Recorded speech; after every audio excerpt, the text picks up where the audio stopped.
At least I think that's what's going on. Take this, you might need Google Translate. Finnair has covered 2 A350 aircraft into space shuttles and will start flights to Mars. Hey, that's cool.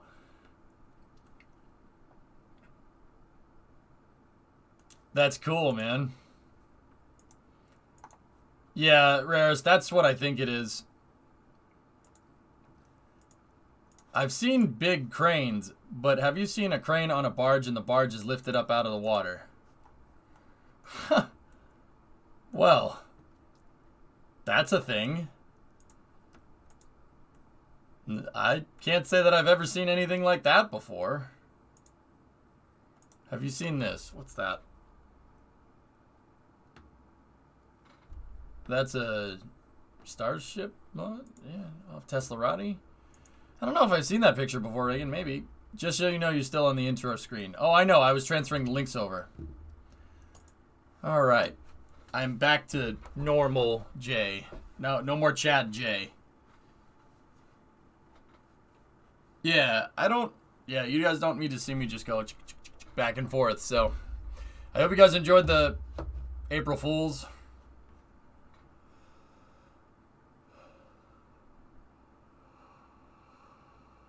So the launch with the tower, it's like looking down on Starship, like right at ignition, and the tower's on the left. You missed Chad J? You like me being Chad J? I couldn't keep the character up the entire time because I was trying to learn the stupid game. When I get better at Tarkov, we'll maybe I'll do it again next year or something. EJ and Tarkov. I always, yeah, to get my Twitch streams combined in an unprepared way. I always try to, on April Fools, play a game no one's expecting. Nobody was expecting Tarkov today. Nobody. Discovery, go at Snacky Snack, 8-month resub. Thank you. Nobody was expecting that. So, that's good. Should have promoted Twitch Prime more as Chad J. Yeah.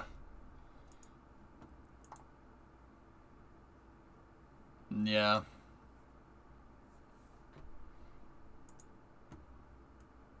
Alright, hang on. Just before we get into space, I'll Sherpa you through Tarkov. Sherpa? Hey, Mike, I don't want to. I wasn't expecting, but I wasn't surprised.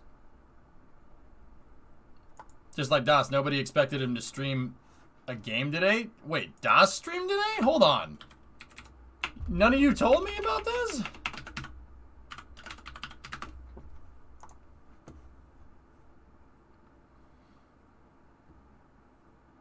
Oh, yeah, Pi. Yeah, that's right.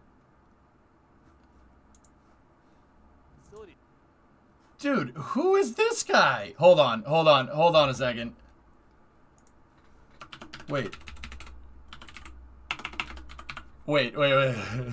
hang on. Listen, wait. Are you the same guy that runs the NSF streams? After SN11 because we didn't know what to do next. We didn't know what was going to happen Hang on. next. It's like, well, didn't see that. Let's see if he sees it. See if he sees it. I don't have a trade terminal in here.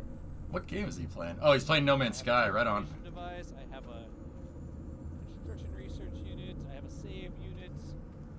But I do not. I don't think he sees it. Hold on. I don't think he sees the chat. Bump his audio. Oh, see. And Captain Washin with his nice colors on the tools there. Here's the science guy.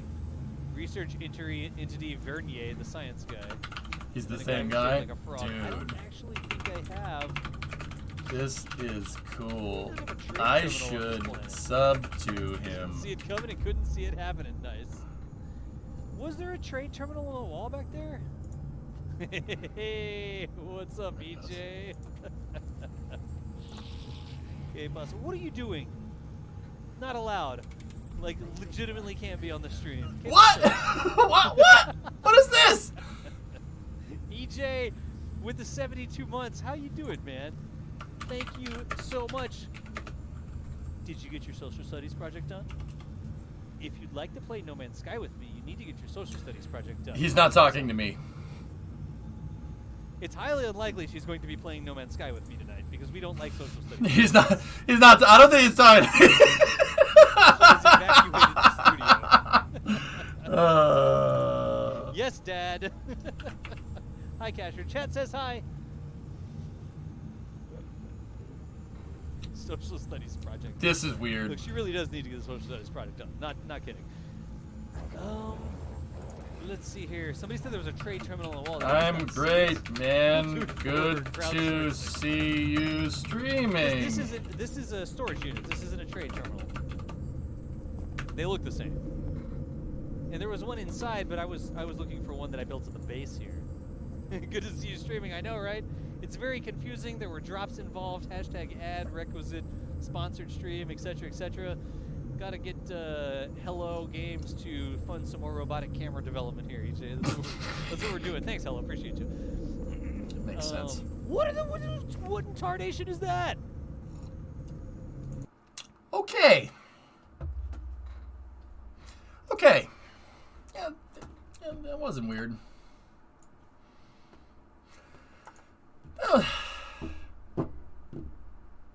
I've never seen a good shot of the SN11 crater. Did they blow it up in the air? It did blow up in the air. We just don't know how. It's kind of, you know, some people are saying that the FDS was armed. Other people are saying it's a catastrophic Raptor failure. Dude, whatever blew that thing up had a lot of energy. Whatever that resulting explosion was, it was a lot of energy. It spewed parts everywhere. Like, everywhere. Like, a nasty big explosion. Raid? I'm not saying you gotta do this. I'm just saying that you own and operate No Man's Sky. If you wanted to see if DOS wanted to do a multiplayer stream.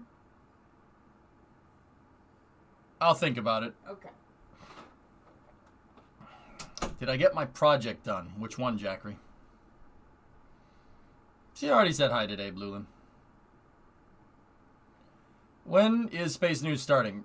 Right now. Wasn't any weirder than usual. Yep. I don't need to play No Man's Sky. Maybe after Space News if we're feeling it, but we got work to do in KSP. But there is one thing that I wanted to see. So I'm looking at the map now. Where the heck was I? Did I start? I started like, let me look. I started like right here, didn't I?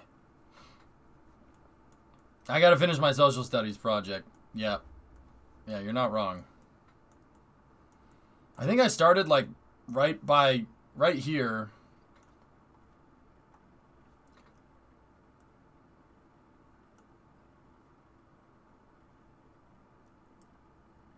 Do you follow VFX artists React? No.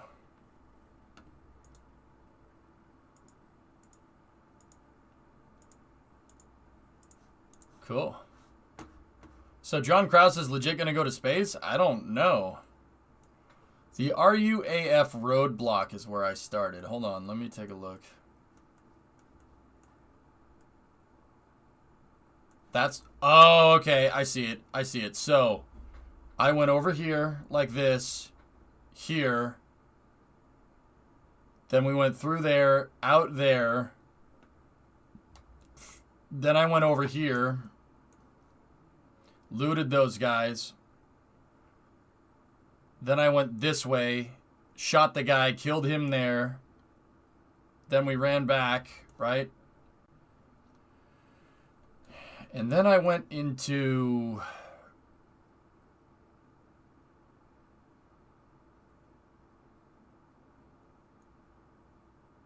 I think it was this building over here. Maybe. Lower left? Oh, that one? I went into the... How did I get over there? And then I ran beeline to here. If I just... Oh, man, if I didn't get stuck at those stupid gates. We went through Old Gas Station, went down here, went to ZB1012. Said screw that. Went down here, through here, up here to ZB.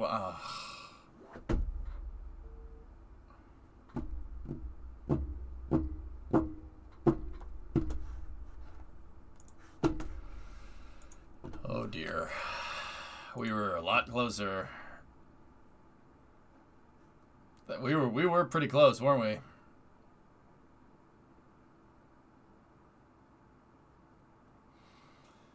Anyway.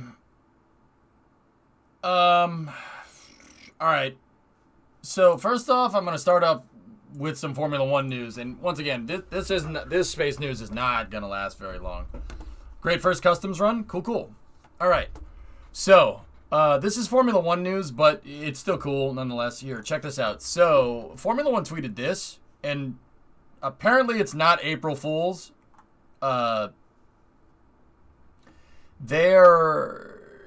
Apparently it's not April Fool's. So, I mean, I don't know if it is or not. I honestly, if it is, it's a damn good joke. But F1 is changing the Australian circuit. They're changing Albert Park.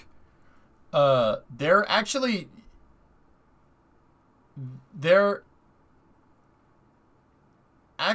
making it faster. Hello from a new GPU. I didn't somehow mess up installing it. Nice.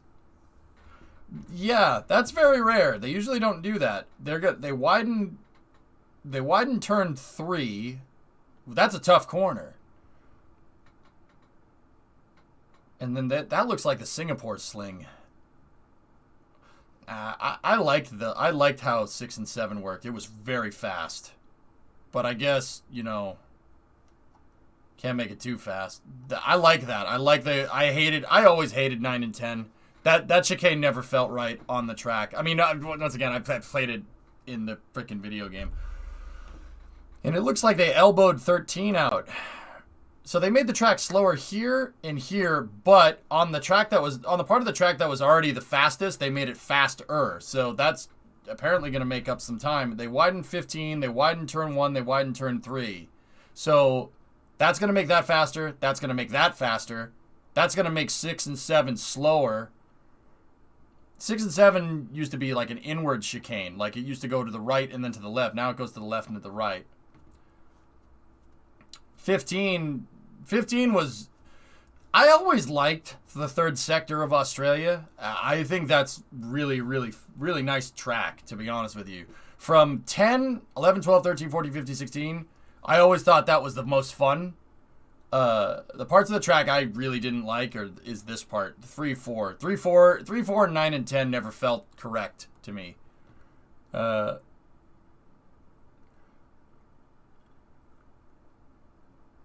Nice, Zero.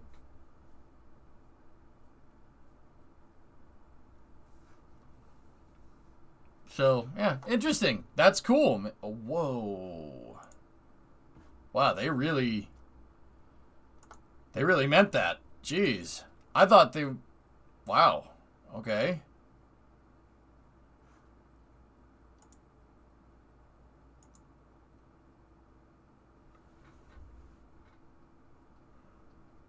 Turn 13 modifications.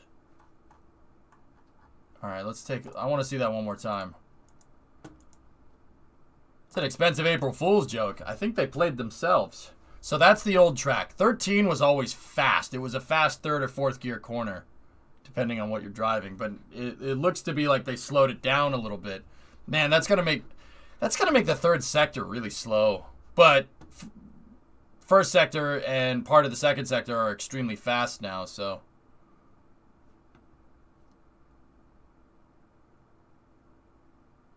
Okay. Yeah, that's 6 and 7, right? Yeah, see, it was always fast. They made it go out there. All right, okay. Turn 3.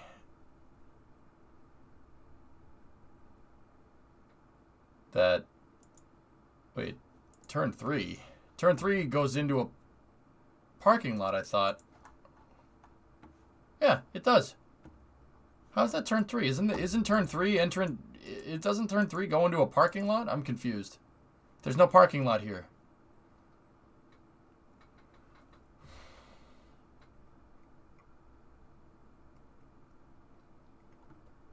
I just realized I didn't take my smartwatch off during... As long as you're not wearing socks on a carpet or something, Sneaky, when you install the GPU, you'll be fine.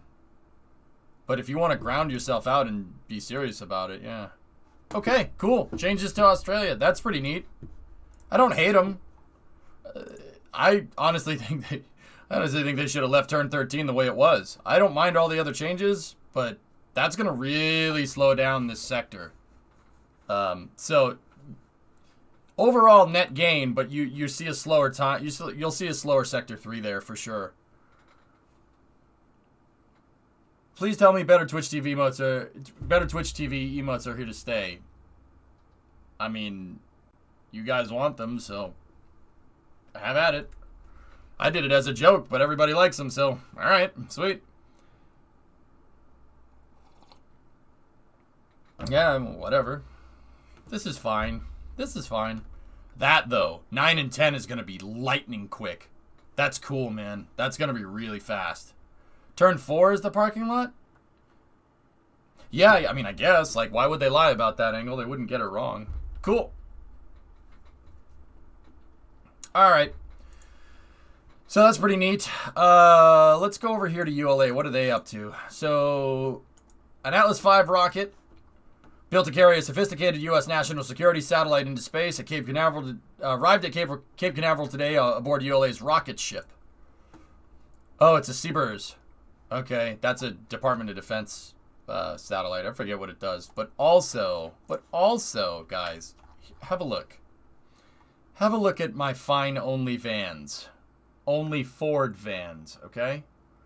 How did EFT go? Did you extract once? I won a round, Alex, yep. Check out my only vans. Only Ford vans, baby. And then they got the Ford Aerostar out there. The L9000. Very cool. And then that dumb Kenworth. Kenworth's alright. They got more pictures in the blog post. Alright, let's see what we got. It's not a barge, RJ. It's rocket ship. See? Furd. Furd.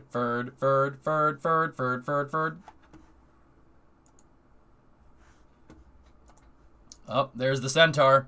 Note how the Centaur has to be basically carried in a tray. It's about as delicate as moving a cake.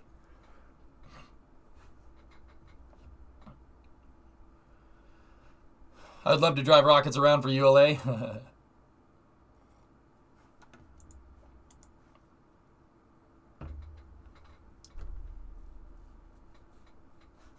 Stuckford? Oh, yeah. Dude, how does that guy know not... How did that person not know to not drive in the mud? What do you think, it's sand? What do you think, they don't build buildings there for no reason, Thomas? No, they build it there because it's wetlands. Operative word, wet. You know how talented you have to be to get an F-250 stuck? Especially a 4x4 like that one? Check this out, guys. Some guy this is on Lab Padre's stream, but here, just on a side note. Some guy from freaking Lab Padre drove into the wetlands. Ugh, what do you do?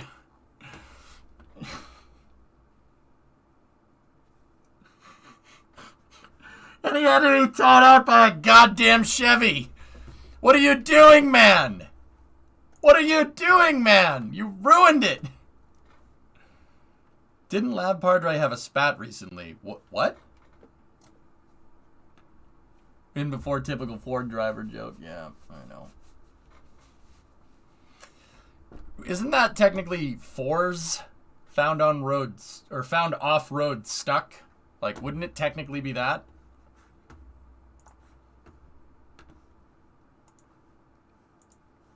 All right. Oh yeah. There's that's just an Atlas V core moving into the Atlas Space Operations Center. That's pretty cool. So, this is on the old ITL Causeway. The solid rocket motor assembly facility is right there. That's where they stage payloads. SpaceX stages payloads over there. And then further that way, there's the Space Operations, Space Processing Operations Center, the SPOC, where Vulcan's mobile launcher was made. And then further down that way is Pad 40 and 41. Help me, step truck. I'm stuck in the mud. Help me. Help me, step truck. Help me. I'm stuck in the mud. What are you doing, Chevy?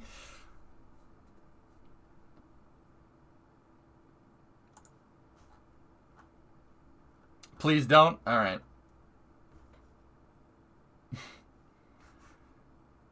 Well, those wet, muddy areas look like sand until you break through the peanut butter, and then you're in peanut butter for good. Shy, do you have wetlands where you're at? Step Chevy, we aren't that worried. Well, it's a truck with a step side bed. Look. It's a step side bed. See? Here. Look. Chevy. Step side bed. What are you doing, step side beds, Chevy? It's true. They don't make those. They don't make those anymore. NASCAR. Look at us getting the track wet on purpose. Yeah, more racing news. NASCAR at where are they? Martinsville? They're Martinsville. It says it right there on the in the picture, idiot. They're spraying down the track because they're gonna test wet tires on NASCAR.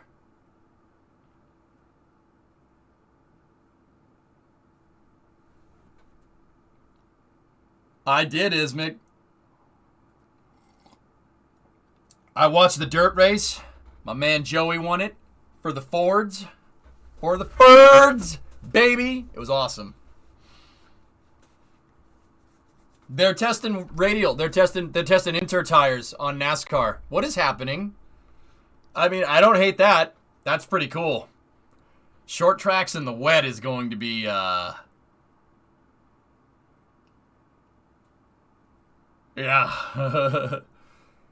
NASCAR's finally evolving a bit. Yeah, it took them freaking long enough. Concrete, I'll be honest with you. If they had just done what they're doing right now in 2007 instead of that terrible car of tomorrow, NASCAR would be as popular, if not more popular than Formula One. And I know all the Europeans are going, no, that's not true. Trust me. Trust me. It would have been amazing. The Berlin airport was built on wetland. Yeah, you guys would. It's no Tempelhof. That's for sure, Sebi.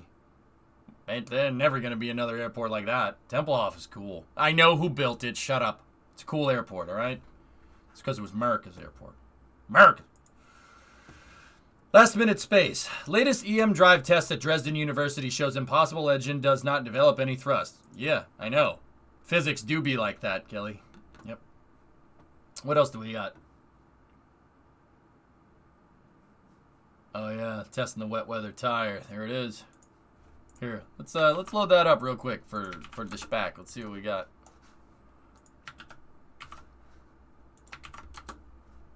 This is old Lyle Carson. No, it's Kyle Larson. Let's see what we got.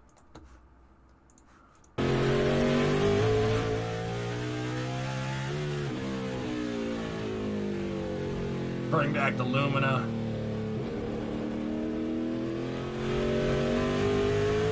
NASCAR has cool pileups, that's it? No, the crashes are pretty crazy, Squid, for sure.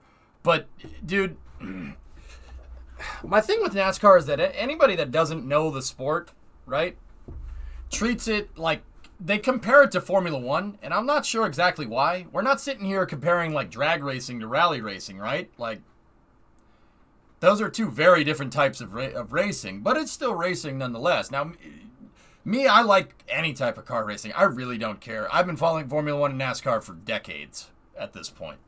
Both of them. I'll watch IMSA races. I'll watch GT3. I'll watch Le Mans. I watch everything. I don't care. Rally from time to time, but they don't really show much rally on TV in the U.S. Just, it's not popular enough over here, I guess, which is a shame. It's just a shame. Drag racing, I don't care. It really doesn't bother me. But circle track racing and circuit racing are two different things. Two different things, dude.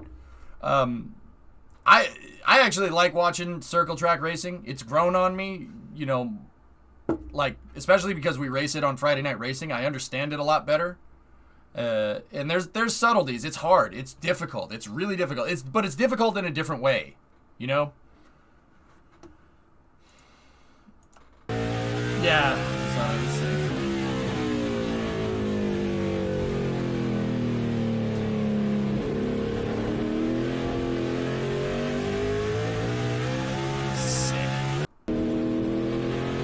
that's cool, man. Hey, Pork, what's up with the NASCAR dirt track I saw last week? Is that something they do often? They haven't done it since 1970. That's the roots of the sport. So little NASCAR history lesson here. So NASCAR started during the Prohibition era. That's where its roots are. Okay, the Prohibition era of the United States. What bootleggers, the guys that were moving illegal alcohol around at the time, they needed cars that were faster than cops. They needed cars that were faster than the cop cars. So they hired engineers and everything. They went like drug runner on the police. Because they had to move the alcohol. If you got caught, you're screwed. So you had to have a car that was faster than everybody else. It's faster than the cop cars. So it would be like moving drugs around nowadays in like a Lamborghini. No one would be able to catch you. They'd need to go find a helicopter, but helicopters didn't really exist then, right? So there was no way they could catch them if they had a faster car, right? So when Prohibition kind of ended, these guys liked modifying their cars and they started racing against each other. But they didn't just they didn't just say, oh, let's just go make a circle track on pavement. NASCAR was on dirt for like a good amount of time before they started paving the circuits. Daytona, the race that everybody knows, Daytona, the big race, that was on the beach. They would just go out on the beach and have a down and back race on the beach. That was the original Daytona circuit.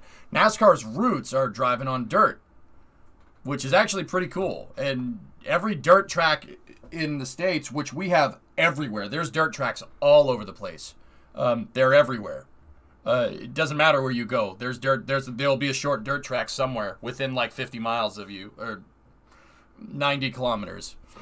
So yeah, that's Pork. That's cool because they went back to the roots, and it was a great freaking race. I mean, dirt is totally different. So like it ended up being more like a rally race, but imagine a rally race with like 20 other cars on the course. It was nuts. Their cars slipping and sliding all over the place. It was cool, man. It also, if you've ever seen the movie Cars, right? You got to turn right to turn left, dock, and drifting around on the dirt. That's what John Lasseter was trying to get at. He was trying to get at the Americana history of the automobile and NASCAR, because the Piston Cup is definitely NASCAR. It's supposed to be that. Also, John Lasseter, shameless plug for that guy. That guy, yeah, amazing person. Love to meet him someday. So you're saying Uncle Jesse was a bootlegger and Bo and Luke's last name is really Trickle. Yep. And remember, rubbing is racing. He did what in his cup? Yeah, so Pork, that was really cool. That's going back to the roots.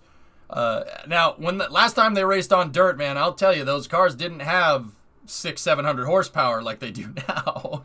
So it was fun. It was a fun race to watch. And now NASCAR is trying to get in on road courses and stuff. It's kind of like slowly evolving into American V8 supercars, which is awesome because I love V8 supercars, and it's just called supercars now, mate. Can't have V8s in our cars anymore. Indy on dirt. I too like death traps. Yeah. Geek! Imagine having a name Dick Trickle. I mean, guy probably got a lot of crap in high school. I mean, your name could be Dick Buttkiss, if we want to just keep going with that. Someone say I too? What's up, Rocket Guy? 26-month resub. Great name. Ugh. RB, what happened there? Open wheel on dirt, Sevi. I mean, you could go watch Midget Racers. No, that's actually the name. That's not. Relax. Or Modifieds.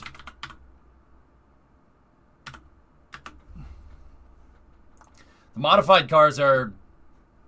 I mean, it's not open wheel, but it might as well be.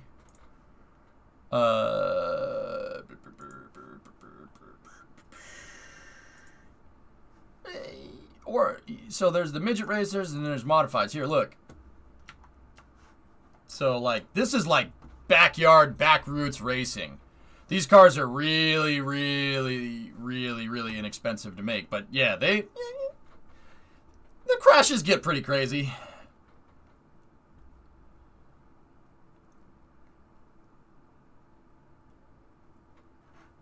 Yeah, there's the sprint cars, exactly. There's sprint cars and there's midget racers. Sprint car racing is cool. These things are sick. Like, okay, first of all, that's the car. Second of all, it's a friggin' go-kart. Third of all, it's a go-kart with a V8 in it. These things haul. They're really fast. Great clips. Hey, Wheat. It's a go-kart. It's let's just call it like it is, fellas. It's basically a go-kart. Modifieds and late model is a rich man's game now. Lots of money being dumped into it. Interesting. What on earth am I looking at? Dirt racing. Drummer, that's in the Midwestern part of the U.S. and there's always a dirt track somewhere. Heck, anywhere in the U.S. Even where I'm from, there's like 3 dirt tracks around here. That is grassroots auto racing, man. It's on dirt. It's all on dirt. That's cool, man. It's cool. Dirt racing is fun. I got a taste of it when we played Beam the other day, and I made a dirt racing car. It's fun. It is deceptively fun. It's like golf. Golf kind of sucks when you kind of sit there and like actually think about what you're doing, but then when you go and play it, it's like, oh man, this is great. I love this. My dad used to race street stock and Grand American Modified. That's cool, man. When are you going to start doing it, bro? Go get your license. And the little racer had canards. That's right. When those sprint cars go, they go. When they crash, it's bad. That's right, Willie. Golf is, you go, you play a game, have a couple brews with your buddies, and sit there, talk about guns, talk about cars. It's freaking great. I love golf. Golf's amazing. All right, Jim is on the board for Starlink's competitor now. Jim joined Viasat. That's right. Yeah, Jim. I'll have that loaded up here in a second. We could share that. We could share that now. That's fine. So this is coming right off of Space News here. So Jim, our boy,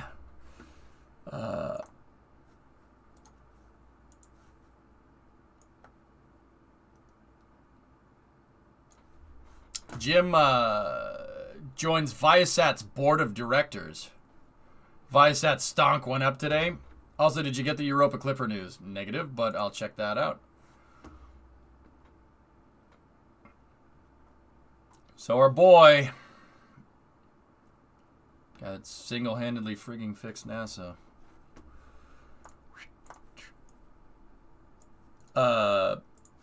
Let's see. Jim Bridenstine joined the satellite operator Viasat's board of directors in his second corporate role since stepping down as NASA administrator.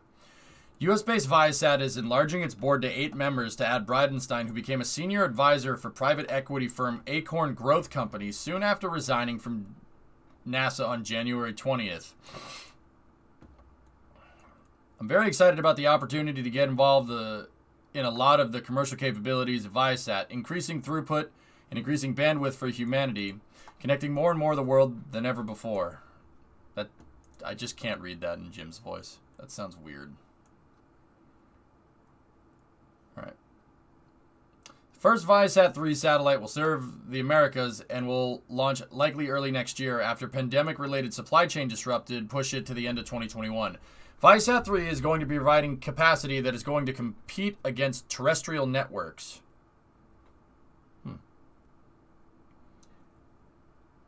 Too bad SpaceX is going to kill Viasat.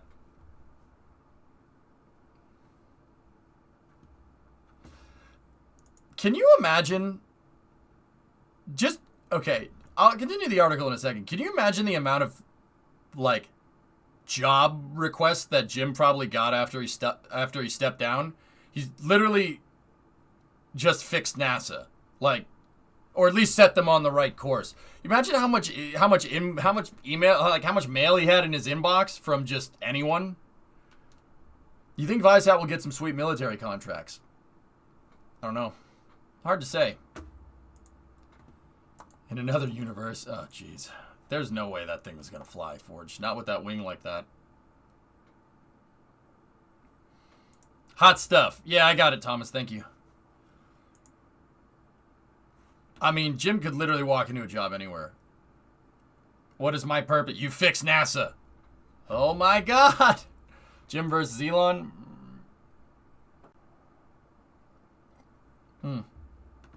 Let's keep going with the article. Who did the article? I think this was okay, Jason Rainbow. Cool name. All right. Okay, this sounds like Jim. We're talking about a satellite constellation that can deliver a terabit per second of throughput. We're talking about constellations after that are going to deliver as much as 5 or even 7 terabits per second of throughput. Now that sounds like Jim. That sounds like Jim right there. That's the Jim I know. Imagine Jim as Elon's second in command. Yeah. If I always said that if I was running an aerospace company and I wanted to recruit Jim, he would be my representative to DC. I'd be like, you can go convince them to give me money. Can you do that? And he'd be like, if you pay me. And I'd be like, all right, cool. I'll pay you a lot of money to do that.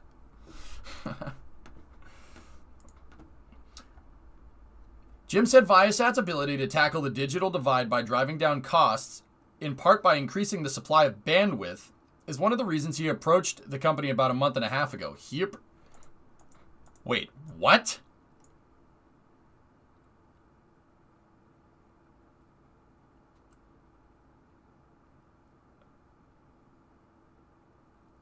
How much of a Chad do you have to be to go, hey, make a room for me on your board of directors, and have the company go, yeah, we'll do that.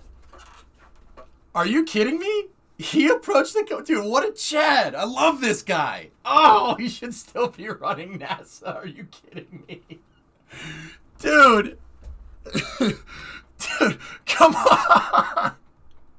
Yo, they made another board seat for him. Oh my god. You got some space news for you, Tin Can? You barely managed to escape your exploding spaceship. Now, in an old escape pod, you hurtled through space at the mercy of the cosmos with no knowledge of the pod's complex systems. That's cool. Yeah, you gave me that game, didn't you? Sorry, I didn't mean to undermine that by Tarkoving it up. Jim doesn't take no for an answer. Could I check out your last? Sure, Hebdrama. And remember, you and other mods can create polls. Okay, are you going to sleep, dude? Yeah, it's late over there. You should go to bed. I'll tell you. I'll handle it. Sounds like Chad wanted to make more money. Dude, he approached the board of directors of Viasat and said, make me a board seat. And they were like, okay.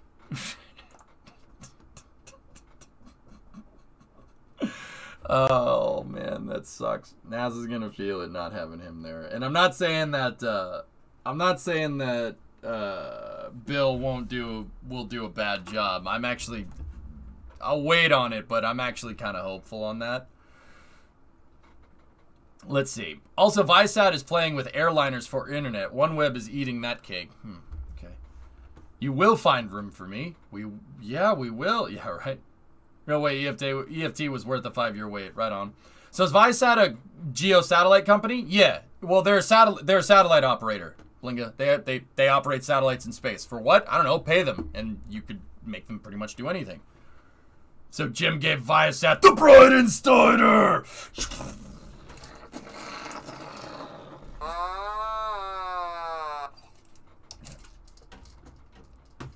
Jim asked my wife on a date and I paid for it. Wait, what? In bird culture, that's what we call... in bird culture, that is known as a Chad move. There's a huge digital divide, not in the United States, but in the world, and that digital divide has consequences as it relates to the economic and education and healthcare and all of the other things that we care about as a civilization. Yep, that sounds like Jim to me. Yep, okay, can confirm. Definitely Jim. Because okay, here. There's a digital divide, not just in the United States of America, but in the world. And that digital divide as it relates to the economy and education and healthcare, that's all the things that we care about as a civilization. Yep, that's definitely Jim. Yep, I can even hear the pacing in my head. Do you think Viasat can handle the Bridenstiner? If they pay him, sure.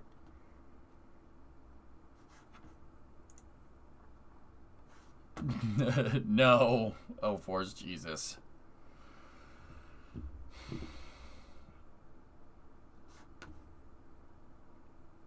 Blinga, what were you looking on? Oh, okay. Yep. Now my son's gonna ask what that means. It's like a duck. Quack. Just look at a pretty rubber duck.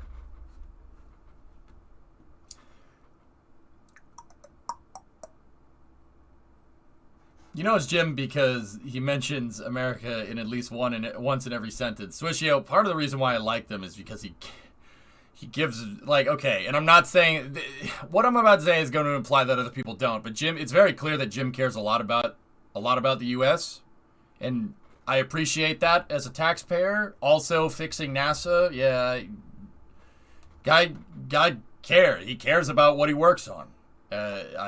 It's really refreshing to see somebody like that, give a crap. You know what I'm saying?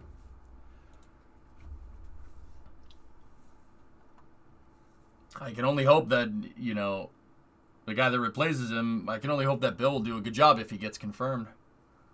American satellites providing American bandwidth launched on American rockets. You know what? You guys say it's competition to SpaceX. You know what? If Viasat goes to SpaceX and asks them to launch it, SpaceX is going to be like, sure, go ahead.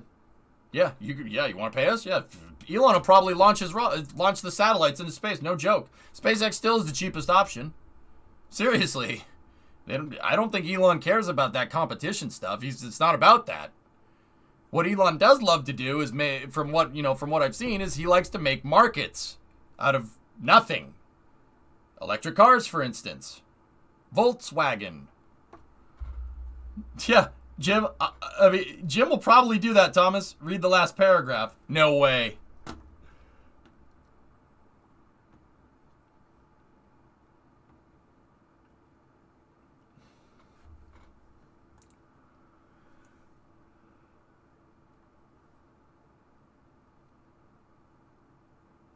Viasat has warned that SpaceX Starlink broadband network, the world's largest communication satellite constellation that also seeks to compete with terrestrial telecom companies, poses environmental hazards in space on Earth. Oof. Oof. Last, where you scrolled before.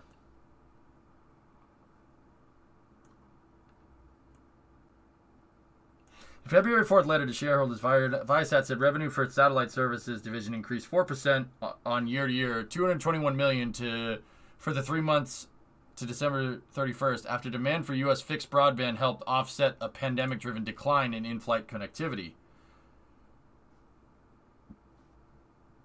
Asked whether his appointment could result in tweaks to Viasat's business strategy, Jim said, right now I'm just looking forward to rolling up my sleeves, getting to work, and learning more about the company, and then seeing where the areas are that I can add the most value. One area on his radar concerns the threat of mega constellations to space safety and the overall space access environment. Interesting. The bottom line is the direction we're going in right now in space as it relates to orbital debris and mega constellations, in my view, is not sustainable. Oof. Oof. Jim. But then again, if he's saying it, then I'll believe him.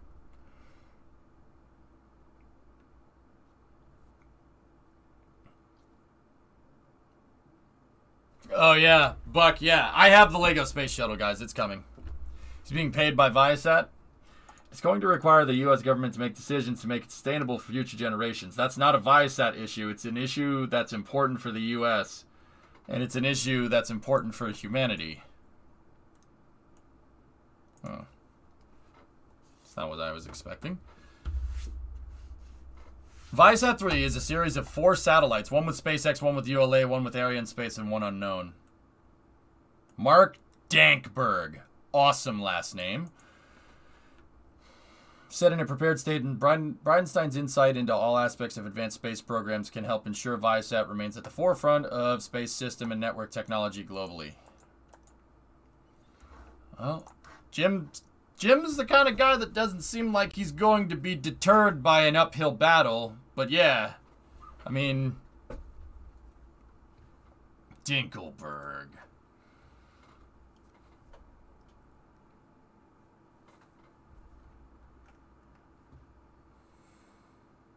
Starlink poses a hazard to Viasat's profit. Oh yeah, I remember this. And Mark Dankberg, this action is whack, not dank. I remember that. Elon did crap post that. Hey, Ein, what's up? Man, that last name's pretty awesome. I'm not gonna lie. You know, it could be ED_S. You know what? I don't like that name anymore. Yeah, let's not do that. It's interesting. See, NASA administrators in the past, this isn't the first time this has been done. Like, now a lot of NASA administrators go into the private sector after they're the administrator. Some of them do, some of them don't. Mike Griffin went back to the Department of Defense after he left in 2008. Charlie Bolden went into the private sector after in 2015 when he stepped down, and he works for Axiom Space now. Jim, same thing. Here, have some mainstream media space news.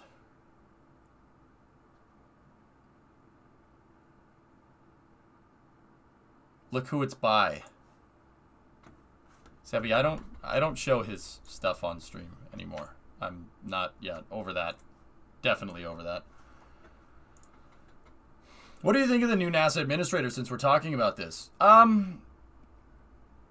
Swishio, well, he's just a nomination. So Bill Nelson is the White House's pick for NASA administrator. He has to get confirmed through the Senate. That I don't really see any problems there. I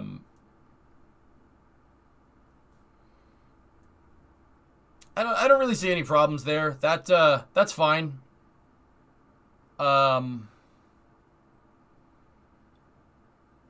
I think he'll get confirmed, and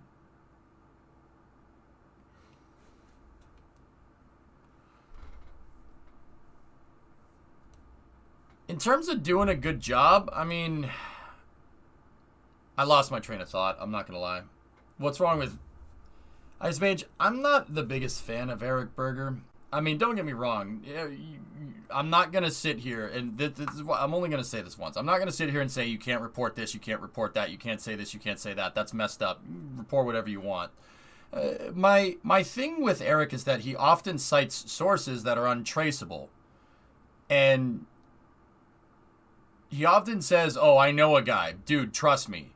I'm not really a fan of that type of journalism. And to be honest with you, I'm really not. I know for a fact, like, a couple of times he's just shooting from the hip and citing it as source, because I have people in the industry that are telling me the exact opposite of what he's reporting in his articles. Now, I don't usually say that because I don't want to be like, dude, don't trust him. Dude, trust me. Like, that's lame. So I stick to facts, and I kind of go with it from there. But once again, hey, if that's how he wants to call it, that's fine. Like, I'm not gonna. He's actually a really good writer from everything I've been told. The structure of his articles are always really good. To be honest with you, like, if I have to say one good thing, like, guy can write. He's a damn good writer. But he does. I don't know, like, with spaceflight, especially when it comes to reporting stuff that goes on in the industry, I think it's very important to stick to the engineering. Because at the end of the day, in the aerospace industry, the aerospace engineering is going to denote how you're going to do things. I'll use a very broad example. Falcon Heavy, right? What was Falcon Heavy built for? Falcon Heavy's built for moving geostationary satellites out into geostationary transfer orbit. And also getting your boosters back. It's designed to service the geo market, right? Now, can we use that to send stuff to the moon? Sure. Right? Yeah, you could. I mean, it doesn't have much payload mass to low lunar orbit. It has a fairly reasonable payload mass to a rectilinear halo orbit, so where Gateway's plan to be, and that's why they have a contract for Gateway resupply, right? Or Gateway logistics, right? The GLS program is pretty cool. Another program that Jim rolled out, might I add. Now, how the article would be structured is, oh, we have Falcon Heavy. Why do we need SLS? Well, that's like saying, I have a pickup truck. Why do we need a semi-truck to move stuff around? Well, you need a semi-truck to move stuff around because if you're going to move people and cargo and stuff out there, you need a semi-truck load worth of life support systems, satellites, landers. Like, a pickup truck isn't good enough. A pickup truck is okay at what it does, right? But the engineering denotes policy, especially with NASA. Yeah, there's jobs and stuff with NASA, but at the end of the day, the engineering is going to shape the policy. Some of the engineering I'm not that big of a fan of, like throwing shuttle engines in the water. I think that's a really stupid idea. But hey, it is what it is. But at the end of the day, I think it's really important because engineering, especially when you're talking about specifics, especially when you're talking about stuff that's going on in the industry, it's very, very important to have a source, okay? And, I'm not trying to turn this into, if you don't have a source, you're fake news. No, some of the stuff that Eric says he gets right, to be honest. And he asks good questions in press interviews most of the time. I'm not a fan of not using sources, all right? That's really annoying. That's really annoying, and it comes off as very unprofessional, to be honest with you. I'm not a fan of that.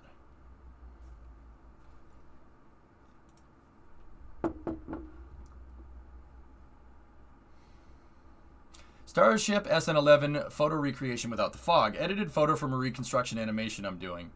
Yeah, that's got to be pretty similar to what it looked like. Yeah, GravShark. So, okay, this is going to sound so screwed up. I apologize if I know someone's going to take what I'm saying out of context. I follow a lot of different media outlets in the spaceflight reporting industry. Space News, Next Space Flight with Mike, NASA Space Flight, obviously. Space Flight Now with Stephen Clark, there's Joey Roulette over at The Verge, Bill Harwood with CBS News. I keep tabs on all this stuff. Lauren Grush was at The Verge, but she took a sabbatical because she freaking felt like it. Good for her. Joey Roulette was at Reuters before that. Eric's at Ars Technica. I keep tabs on this, and I keep tabs on in my mind, not because I'm writing down a little freaking book yeah, this guy's a jerk. No, I keep tabs on who is reputable, right? Who asks good questions in the press interviews. The question that you ask in a press interview with NASA, with SpaceX, with whomever, really. The kind of questions that you ask really tell me the depth of what people know about the space program. All right? And I'm not going to sit here and say that I'm an infallible source for everything that goes on in the space program. No, I love this stuff. So, I try to sit there and I try to gauge okay, that's a good question. Okay, what's that train of thought? What are they thinking there? And I just kind of keep tabs on who reports what and who reports what kind of questions they're asking and stuff. Because, we go through a lot of different space news here on the stream. A lot of different space news. And over time, you kind of figure out who's, making up stuff. Who's, who really knows what's going on. Okay, the other day, there was a NASA spaceflight article that about Starship that basically said, dude, trust me. It was an article by Chris B., and it was oh yeah, it's a report that we obtained. Now, NASA spaceflight, And I'm not just saying that because Das, I'm good friends with Das, one of the producers, right? Who is streaming right now, by the way. NASA Spaceflight does not do that. They really don't. They really don't do that. So if they came out and said something like that, like, as Grab Shark, as you said, here and there is fine. Like, if Chris B can, he could tell me, yeah, a toilet told me that SpaceX is going to do this. That's my source. I'd be like, all right, cool, I believe you. Because usually they are 100% spot on with their reporting. Like, they really have high standards for writing articles on NSF, which is cool. I like that. I like that kind of stuff. I like the effort. I really do. Phil, jeez. Yeah, don't even get me started. Yeah, Phil, yeah, ARS, yeah. Yep. What do you mean by shuttle engines in the water? Rob Clav, SLS, if you look right there, it's using RS-25s. Those are literally the engines that flew on the shuttle during the last 3 missions.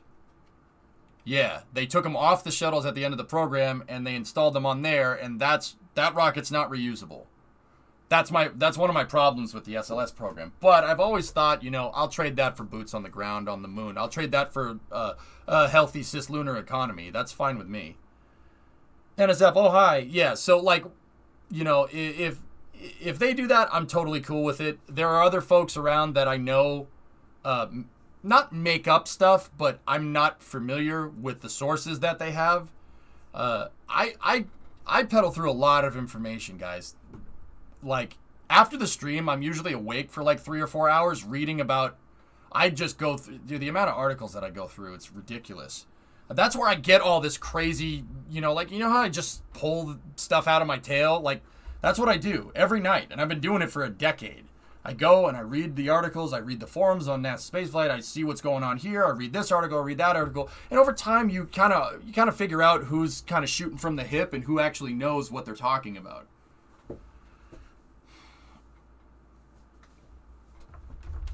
Get facts stated and speculation is made clear. That is just that when it's used. That's why we love you and Das. Yeah, I try to make sure that I tell you when I'm guessing. I tell you when it's what I'm thinking as opposed to reporting the news. Dig the tea. Thank you, Tox. Yeah, Thomas, once again, NSF is hooked up, dude. If they say that, I believe them. There's no way. When were you going to get naked rocket talk? Oh, God. Props, man. Disciplines and knowledge. Respect. Thanks, man. Thanks. Captain, I'm very, very... Like, I take that super seriously, dude. Like, probably more than I should. But, like, I know what I say here carries weight. And it sounds so narcissistic. Oh, I know my words mean a lot to people. That's not what I'm getting at. It's just a way to keep myself honest. I know that people listen to me. And I want to make sure that I don't get on my high horse when it comes to this stuff. Because, dude, I'm a 3D artist, man. What the hell do I know about sending stuff into space?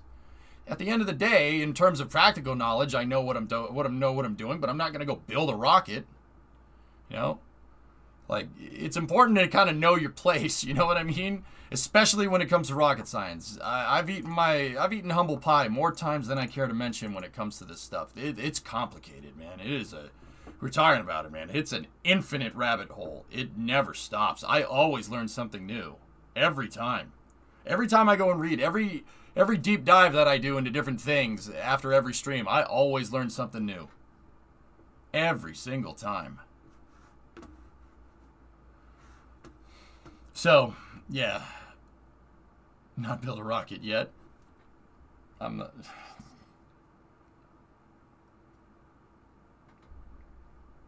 Anyway. There's a border of 1 pixel that isn't covered on the left of the SN10 GIF, and I can't unsee it. It's not a... that's the background picture. Dude, here. Ready?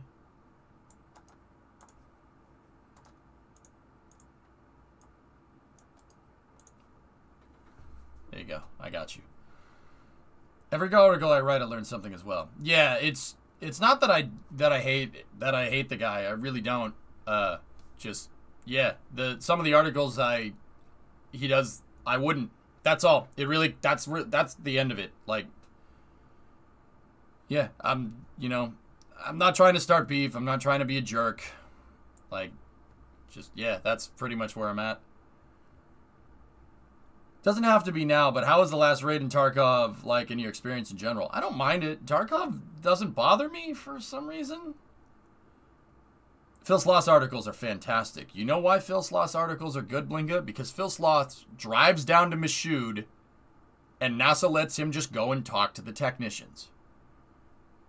Dude, trust me on that one. No, I know people that work at Michoud. There's people that watch this stream fairly regularly that work on SLS. Yeah, they say he's always down there. And I mean, for the article, see, that's what I mean. I'm saying, dude, trust me, right? Like, oh, I know people and I know he's down there. But the amount of info that you get from his articles basically corroborate exactly that. So, like, that's a scenario where I would be like, yeah, I know he knows. I know he goes down there and asks questions. NASA lets him right in and he asks whatever he wants because that's what he does. You could sleep well tonight? Nice. All right, couple more things here and then we'll go. All right. Let's go. We got a YouTube video from NASA. NASA's power and propulsion element, the core module for the gateway.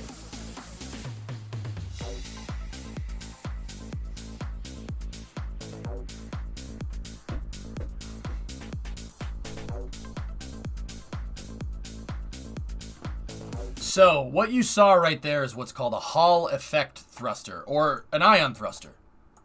That is an ion engine being tested. There it is. No, that's not just a cool LED light. That is a Hall effect thruster. What those are used for in space is not necessarily, you wouldn't find it as the primary propulsion element on like a Saturn V or something, or a Falcon 9. They don't make enough thrust. But where they lack in thrust, they make up for in efficiency. These things easily make 4,200 second specific impulse light years ahead of any chemical rocket, even Nerva. Nerva makes about 900 to 1,000 depending on the design. That's a nuclear thermal rocket, which is the most efficient chemical rocket around. This thing is somewhere above 4,000 depending on the design. So what it is it's an ion engine. And the reason why it's called an ion engine is because it uses what's called the Hall effect. Okay? The Hall effect is... Hello... They look yeah, no, it's some sci-fi stuff. Seriously. The Hall effect is basically a phenomenon that happens when electrical current is arcing through gas. It causes the gas, the electrical current causes the gas to ionize. And when it ionizes, it creates thrust. The Hall effect thrusters are used everywhere. Not thrusters. The Hall effect is a phenomenon that's used all over engineering. Obviously in electrical engineering. It's used in automotive engineering.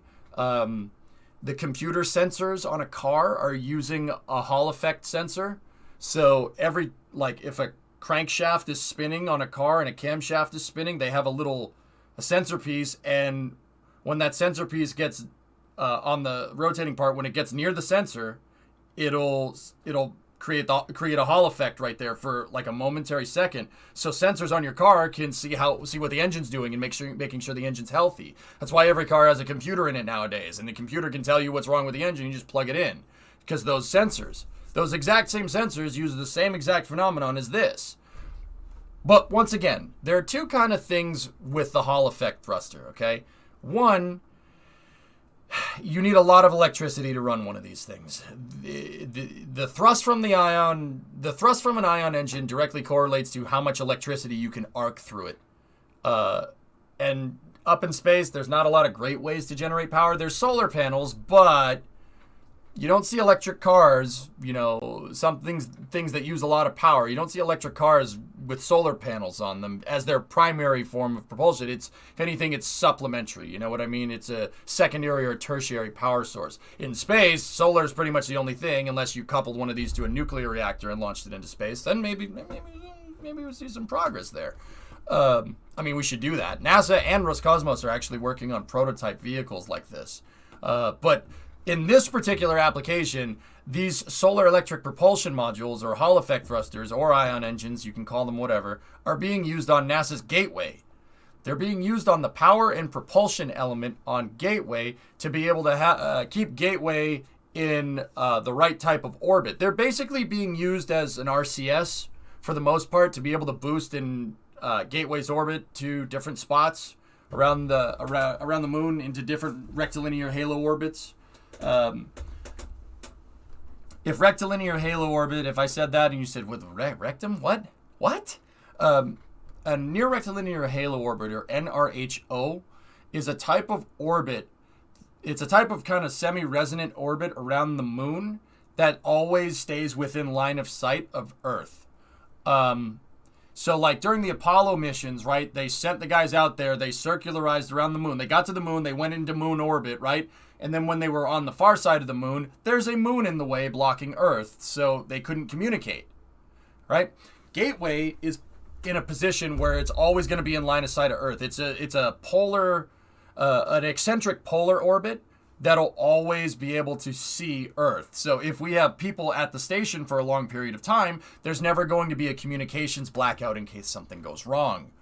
And these thrusters are used for kind of maintaining that type of orbit. The moon, when you put stuff into orbit around the moon in real life, this doesn't happen in like KSP, for instance, but when you put stuff in orbit around the moon in real life, the moon has a non-uniform gravitational pull. There are parts of the moon that are denser than other parts, and that slight change in the acceleration of gravity can perturb a spacecraft and actually cause the orbit to decay around the moon. Which does not have any atmosphere. Unlike, I mean, with Earth also has a non-uniform gravitational pull. The mantle has denser parts than other parts. And that does affect spacecrafts, but the primary thing that'll get you to come back down when you're orbiting around Earth is the atmosphere. Why not just use a relay? Why not just combine the station and the relay into one thing? That's what this is. It's a relay. See the relay dishes? This is the relay and the space station in one thing, Thrawn. They found an orbit where they can do both of those things.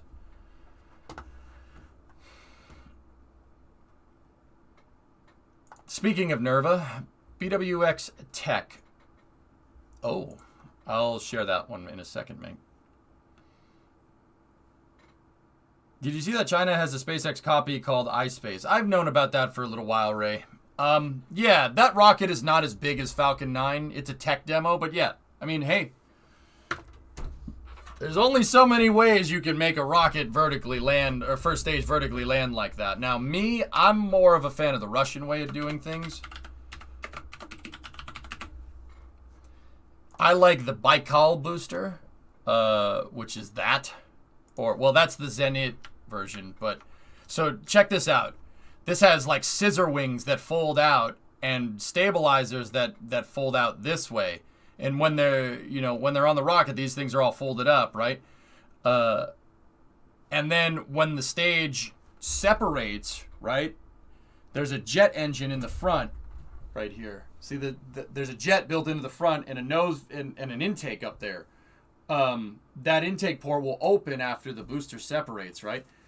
And the exhaust from that jet engine is actually pointed down. It's pointed downwards. And basically, that's to counterbalance the heavy engine, the RD-170 that's at the back. And that keeps the booster kind of flying. And the thing can come back and land on a runway automatically, which is cool. I mean, Freedom 10 in Kerbal kind of does this, but it also kind of doesn't do this. Are there any videos of this? This was a plan that the Russians had. They never implemented it, unfortunately. They had a couple of prototypes, and that's about it. On the first SLS flight, what are the purposes of the CubeSats they are launching on it? They're commercial. It's not commercial. It's scientific satellites. I don't know the exact missions for all of those things, but yeah, Baikal is pretty cool. It's a cool design. where the Soviets eventually wanted to go with Energia, provided that the thing didn't collapse, is they wanted to have 4 of those on top of basically what they wanted to have 4 of those basically on top of what happens when you combine the space shuttle and the external tank into one vehicle. That's called Energia Uragan. It was just planned. It was never implemented. Cool design, though. I mean, really, really interesting idea. It's definitely out of the box, that's for sure. But yeah, there's only so many ways you can get the booster back. The more I think about it, the more I like the Freedom 10 way of doing it. The freaking flying pill with the circle wing. Freedom 10 is like Baikal mixed with Falcon 9. It is truly our own design, laws. I don't know of anything in the aerospace industry that's even remotely like that. But then again, there's probably a good reason why. All right. So, we're going to go over into the SpaceX news. So, SpaceX had these things brought to the job site the other day, and they attached them to this nose cone. I'm not sure where this picture is coming from. I don't know who took this picture, but I can only guess that this is some kind of mass simulator for the wing sections, because there's just a big weight sitting on the end of these things. I don't understand what this thing is used for. So this nose cone, from what we understand, was supposed to be like SN12 or SN13's nose cone, something like that. They never put the nose on the thing. There's definitely some kind of lid up there. And they never attached wings or anything to it.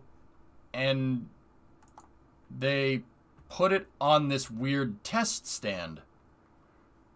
Those white things are curved. Yeah, I know, they're curved like this. It's weird. It's weird, man. I bet it's going to be a refueling docking test rig. Hellfish, from what I understand, Starship's carrier umbilical is androgynous on the bottom of Starship. So a Starship can butt up to another Starship in space. And I do believe that the refueling umbilical is like back to back like this. Not nose to nose, but I could be wrong. Looks like a tool to cut the fairing to test the opening of the bay. Well, wouldn't the chomper be up here? I don't know. Rocket Guy, any thoughts? Yeah, here. These were delivered. This photo's coming from Mary. These were delivered by, Boca Chica Gal, per NASA spaceflight. They were, see, there they are. It's just basically a big I-beam on the end of a pivot. I mean, look at that freaking bracket is ridiculous. I mean, look at the tires on the truck. So first of all, look at how low that gooseneck is riding. The wheels are almost touching the top of the trailer. That should tell you how heavy those things are. This is what's called a gooseneck trailer. Also, look at the gooseneck part of the trailer comparatively to the truck. So the truck's pickup bed, see the truck's pickup bed? Yeah, it's a Chevy, I don't care. See how straight that is? And see how that's curved down? That should tell you how heavy those things are. The wheels are almost scraping, and the gooseneck's bending and flexing a little bit. These things are really, really, really, really freaking heavy. And those things, yeah, once again, you see them here, and you're like, oh, that's not so bad, but they put them there, and they're attached to the aerosurface control. We still don't know what this thing is for. It's some kind of loading test simulator, but I don't really understand for what. Someone made a petition to shut down SpaceX in Boca Chica. Yeah. Because, petitions that everybody signs, even if they meet how many signatures for a petition, those get done, right? DV, it's highly unlikely that SpaceX would get shut down in Boca Chica. I mean, I don't want to jinx anything, but the money's too good, man. The money's too good. You can't... Now, don't get me wrong. I'm not condoning the polluting of a national wildlife refuge. That's pretty stupid. SpaceX blew up SN11, and they should be picking up all the pieces, and they are. That's the thing. They definitely are doing that. But, Yeah, from what I understand, I looked into this because people were talking about it yesterday. It seems like SpaceX, the locals around there don't like it because SpaceX never really, the terms of their contract. Hey, Mick, thanks for the raid.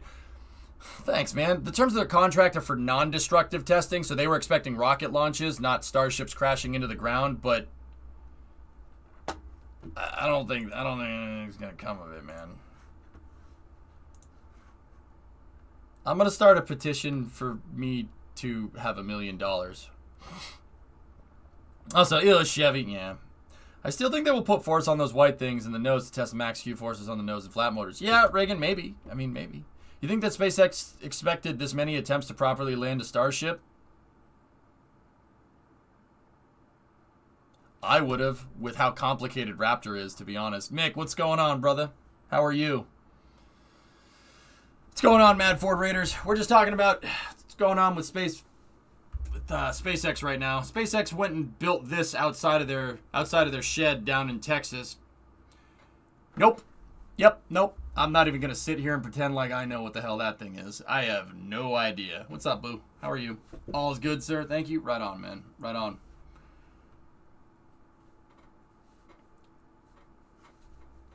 Visible differences on SN15. Okie dokie.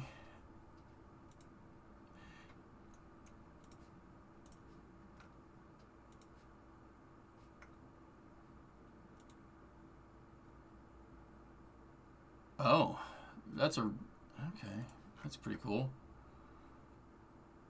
Would it be possible to keep a craft in orbit without using fuel by just skipping it off Earth's atmosphere? So Ice Mage, every time you skip off Earth's atmosphere, you bleed off speed. So how do you get the speed back to stay in orbit? Because eventually your speed's going to go below orbital velocity. It's going to go below 17,000 miles an hour. Once you go below 17,000 miles an hour, it's going to get hot real fast. Yeah, X-Ray, the funny thing about that is that that's not the fuel tank. That's the nose cone of Starship. The fuel tanks on Starship are down here. See this footage of one of SpaceX's prototypes landing a little while ago? See where the ice is? See all the frost that's accumulating? That's where the fuel is. It's down the fuel tanks are down the bottom, which is weird. It looks like a thermos flask. I mean, it is stainless steel, so yes. I mean, SpaceX wanted to build stuff out of stainless steel because my guess is because that's something that you can repair out in the shed if you have a TIG welder. Operative, like on Mars, like that's the thing needs to be easy to repair.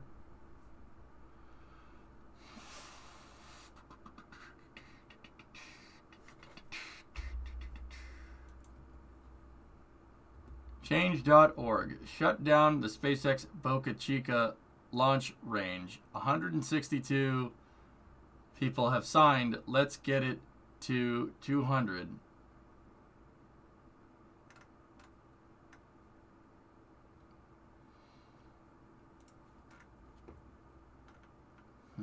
Do you think that Elon donating $30 million to Brownsville schools will help the locals? That's what you do when you have a bad reputation. You donate money, right? No, Swishio. No, taxes, man. So, Swishio, how we work over here, and I don't know if this is a thing where you're at, man. How kind of the U.S. works, are you going to sign? No. 200 people? More people work at Boca Chica than that. Swishio, Elon's probably doing that because he's probably investing in the infrastructure for his employees, if I had to guess. So, okay, look at it from his point of view. I mean, Brownsville is not the most developed place in terms of infrastructure around. And I ain't trying to harp on anybody down in the south of Texas. No way. That's not what I do. It's just not, it's not a city. That's the thing. It's not a city, dude.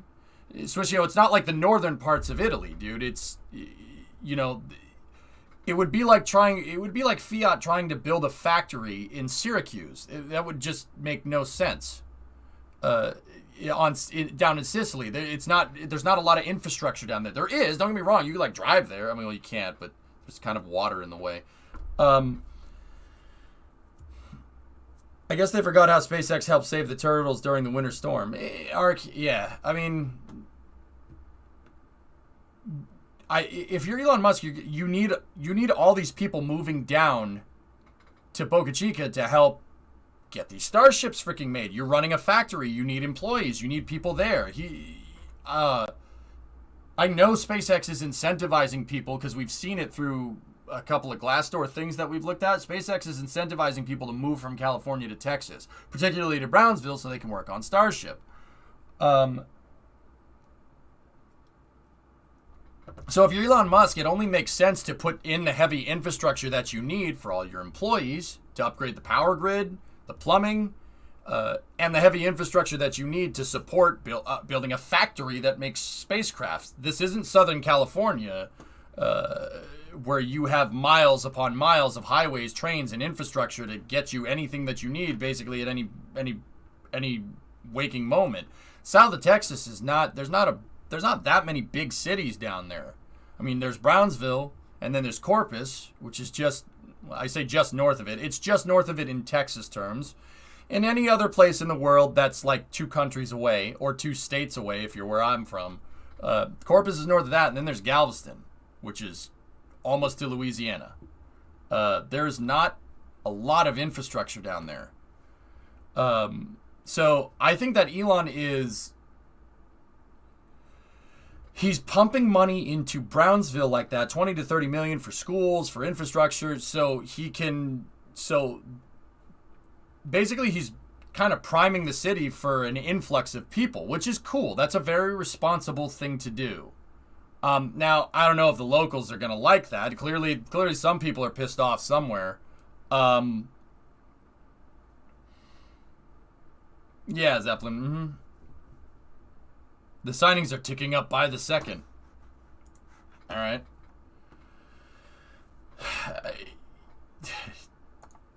Dude.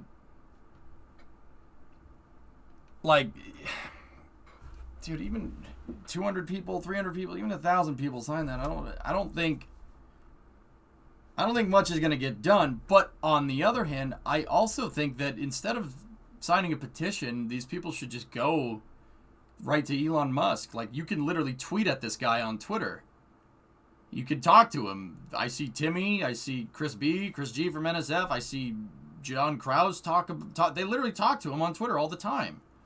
If you got a high enough visibility, and you certainly wouldn't do it with a damn petition, if you got a high enough visibility, he'll listen.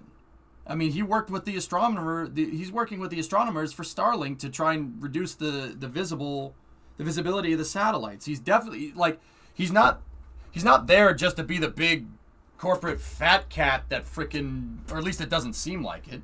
It doesn't seem like he's there to be the, oh yeah, screw you guys, get out of the way. No, I actually think he genuinely kind of cares about this stuff. I mean, once again, the Starlink satellites are a very good example of that. Elon is Hank Scorpio, yeah. Also, employees, fans, or families says that kids needs education, student jobs. Yeah, Shy. So Switchio, that's why I think he's doing that. I think he's building up the infrastructure there on purpose. That and charitable donations in the U.S. are a tax write-off. And people will do a lot to get out of paying taxes. Oh, geez, I have to, every single car part that I buy for my truck, oh, geez, I streamed it, business expense, less taxes. Like, and that's not me being everybody does that. So there's incentive to be altruistic in the United States. There's incentives to donate to charities and help people. Like, even for the people that have tons of money. I mean, look, Bill Gates eradicated polio from an entire continent. And I'm pretty sure it was to pay less taxes. No, that's a joke. That's a joke. He seems like that the intentions were correct. You know? What is HLS? Human Landing System. It's the program that NASA has about building a lander to land on the moon. It's because of people like you that the FAA is late. So, I mean, take that into account. Like, I'm fairly confident he wants to build up Brownsville, so he incentivizes people to work, to live and work there. We should do something like that in Italy. Switchio, that's something that nobody talks about, dude. Everybody talks about, oh, the U.S. this, the U.S. that, the U.S. this. Dude, there are, like, the vast majority of wealth gets moved around in this country via charity and altruism. People helping other people. It's like, it's a quintessential American value. You know, we help our own, right? A lot of money, a lot of people get raised out of poverty just from that.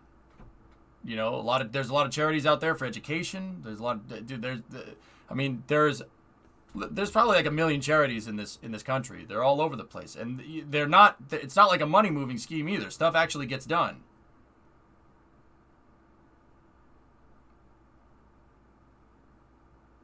Just because you can write something off on taxes doesn't mean you're saving money, though. It's an incentive. It's not an end goal. Entropy.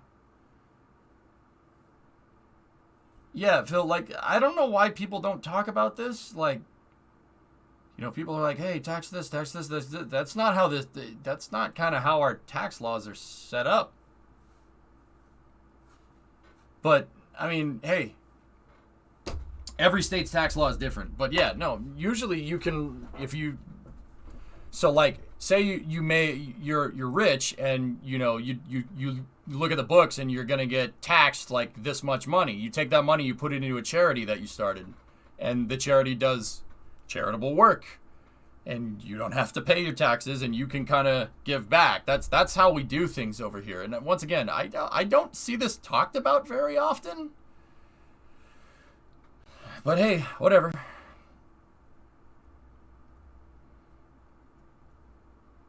The moment you know you're on the edge of Rule 8, it's pertinent to the question, Eukerman, so that's why I kind of brought it up. We're in the AV industry in Boston. EJ speaks truth. The biggest charity influencers in Boston is the mayor, who is now the second labor. Yeah, he got put into the cabinet. I saw that, Hando.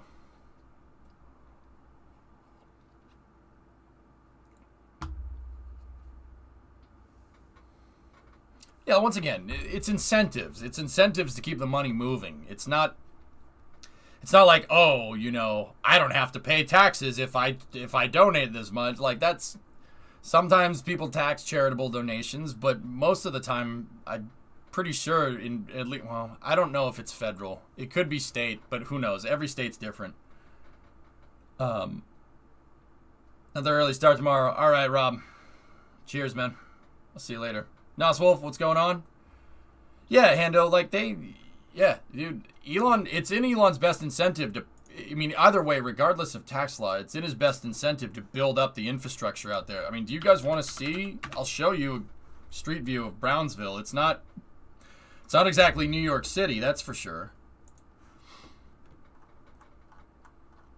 And even then, Highway 4, where Boca Chica is, so this is where the launch site is, right? And SN11 spewed debris all up in here, right? That's still a good ways away from anything useful.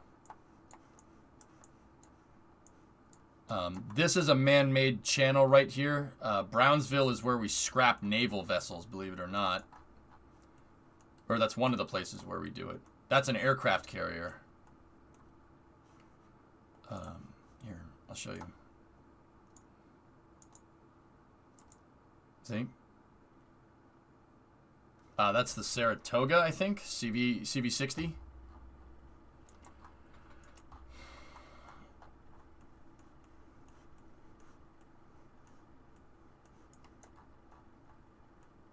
.54 or 6.4 was an aircraft carrier. Yeah, now it's a refrigerator. Actually, you know what? They probably recycled the steel and probably sent it right back to Newport News to make another carrier, if I had to guess.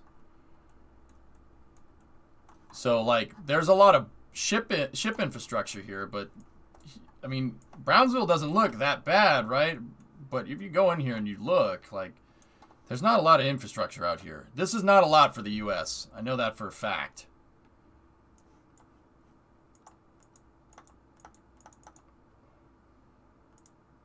Of course, I picked the one picture that has a truck in half of the damn view.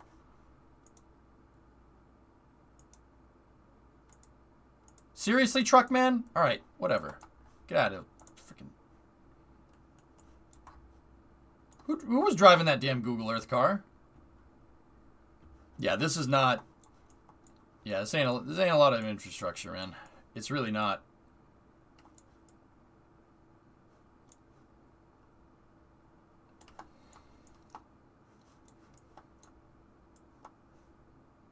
Yeah, this is pretty sparse.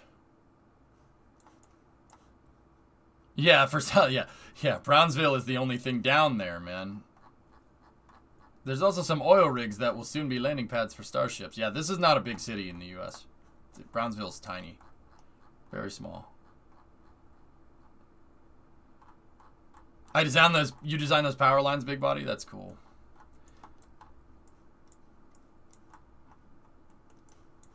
Like here, let's look at like the downtown area of Brownsville. I've never done that before. So there's the highway. It looks like this is kind of more or less the downtown area. Let's take a look. I mean, then again, I've never been down there, so I wouldn't know. Yeah, even this is not that. That's not a lot. Yeah. Nice looking mini mall, though. It's got that Alamo, the freaking Tex-Mex architecture. Hey, how many squares do you want on your building when we build it? All of them. Just the windows, rectangles. Sides of it, rectangle. Just make the building a big damn rectangle, okay? Yeah, it's not really... Yeah, see, you don't want to pay to fix all this stuff up. That was probably a bank, by the way. That's why it looks like an armored building. Couple of strip malls right there. Waste management. Nope, scratch that. That's a school. Wow, that's a cool looking school. It looks like waste management, dude. That looks like the cleaners for a freaking poop plant. I was like gonna say, why is there a poop plant in the middle of a residential area? Same difference. Man, this school is poop. Wait, what?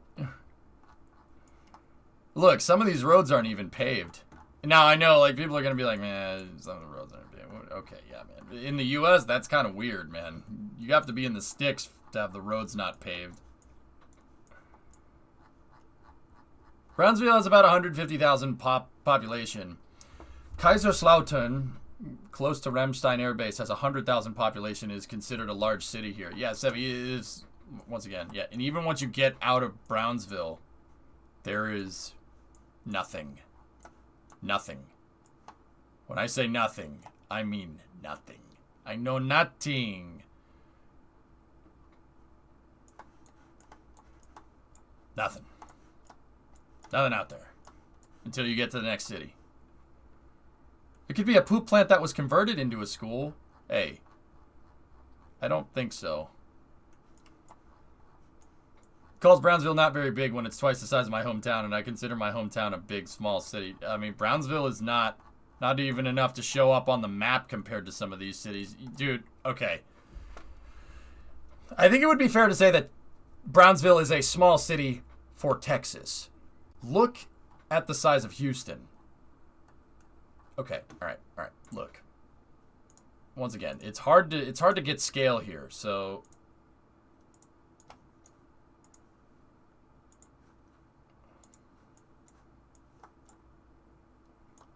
Look at that. 50 miles wide.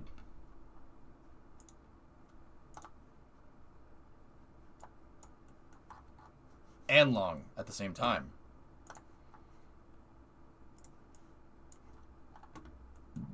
That's a big city in the U.S. Houston is huge.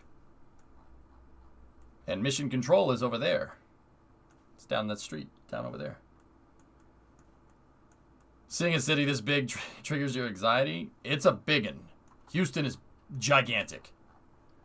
Yeah, it's freaking huge.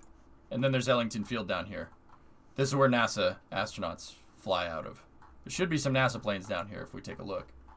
Yep, there's the NASA Gulfstreams. There's the WB-57. Ellington is also used for other things sometimes. Yeah, other things. Yeah, we'll just go with other things. It's fine. And, yeah, Houston isn't even the biggest city in the U.S.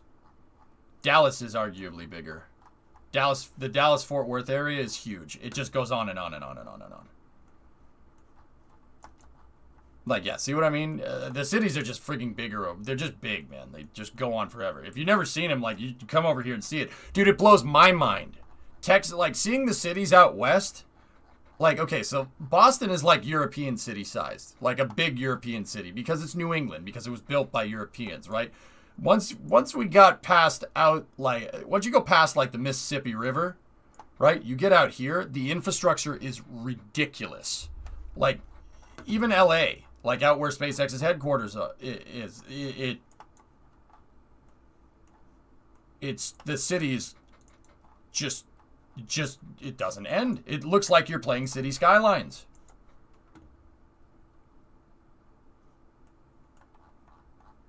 Like it just doesn't stop.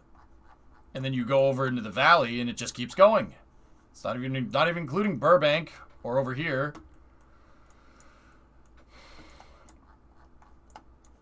Like the whole greater Los Angeles area is crazy big. I mean, and then that's not even counting the Bay Area. The Bay Area is pretty much populated all in here. Huge population density. Not huge for the world, big for the US. And then Seattle's up there. Like, I'm telling you, these cities are freaking gigantic. Even, well, I was about to say even Detroit, but Detroit is a big city on the map. Even with all the, there's so many, Detroit, everybody left, there's no, dude, look at how big Detroit is. It's huge. That's a big freaking city. And I get it, like, oh, it's, there's no houses and stuff, but, I mean, that is freaking sprawl if I've seen it, man. It doesn't stop. Like, that's a big footprint, man. This whole area, the whole southeast Michigan, it's ridiculous. Look at Bath in the southwest of the UK. U.S. cities are only limited in size by their geographical limitations, pretty much. I mean, even Toronto, up in Canada, Toronto's huge. Anybody that lives in Ontario knows that city is gigantic. Toronto, there's a lot of people in Toronto. New Mexico? Ever played GeoGuessr? Yeah, I'm pretty damn good at GeoGuessr. It's one of the things Europeans really underestimate out of the Western U.S. is just how big and spread out everything is. Yeah, Ice Mage, dude, I go out to the western parts of the United States and I'm still I'm flabbergasted by the size because I didn't grow up with that. Dude, where I'm from, my states are tiny.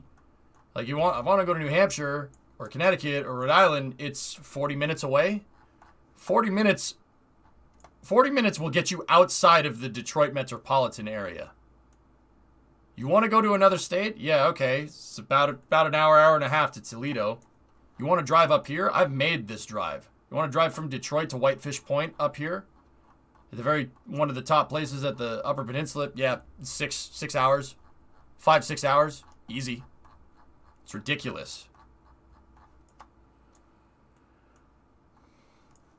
Yeah, I mean, Michigan's huge. Even Michigan, that's not even that far out west. Berlin is about the size of the Seattle metropolitan area. Yeah, dude, it's big, man. Philly to Pittsburgh is 5 hours. Yeah, that's right. That's from there to there. It's crazy. Even Chicago. Chicago's gigantic. That is a big city. And then if you go far enough, it's just farms. 90 minutes to San Francisco. Yeah. Yeah, so, like, going back to it, yeah, Elon wants to build up Brownsville. I don't think Brownsville's ever going to look like Houston or anything, but, I mean, you never know. You never know. Like, now that I'm thinking about it, like, and I know I keep saying like, I'm just kind of snowballing here. If Starship does what Elon Musk wants it to do. That means they're going to be producing it in serial numbers. So it's going to work not so much like Saturn V's, like where you get 20 of them, or like Falcon 9s where you get like 100 of them. Or, well, what core number are they up to? 67, 68, somewhere around there. And that's on the higher side. It certainly is. With what SpaceX is planning to do, it isn't even going to be like Soyuz. Different variants of Soyuz have 1,500 variants of the Soyuz rocket have launched over the course of 60 years. Starship is going to be like an airplane. So we're not talking 100, 200, 300, even 1,500. We're talking thousands of them. So, you know what, man? Maybe in 50 years, Brownsville might look like Houston. I mean, possible.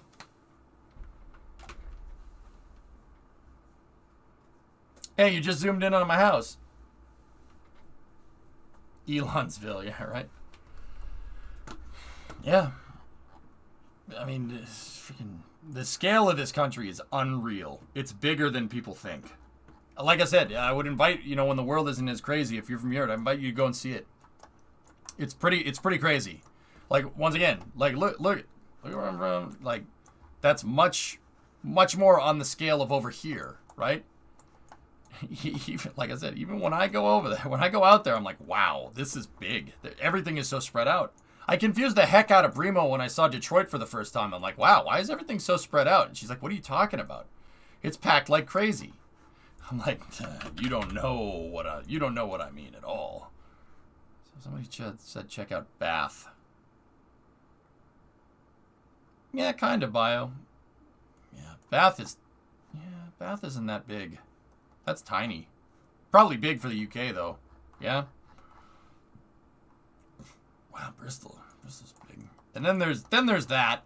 Then there's London, which is here. Have some buildings. Here, have some old buildings. Here, have a clock tower. Okay. Has any corporate entity ever built a city? Yeah, of course. Hershey, Pennsylvania, man. Milton Hershey. So Hershey actually did this. He built an entire city for all of his workers. Henry Ford built up Dearborn for his workers. And I'm not talking like build a couple houses here and there. I'm talking about building an entire damn city. If you look at Dearborn before Ford moved production to River Rouge in southeast Michigan, it's farms. If you look at it in 1930, 1932, 33, when they got River Rouge operational, it looks like a city. So in 30 years, in less than a lifetime, it went from farms to urban sprawl. Unofficial DOS raid.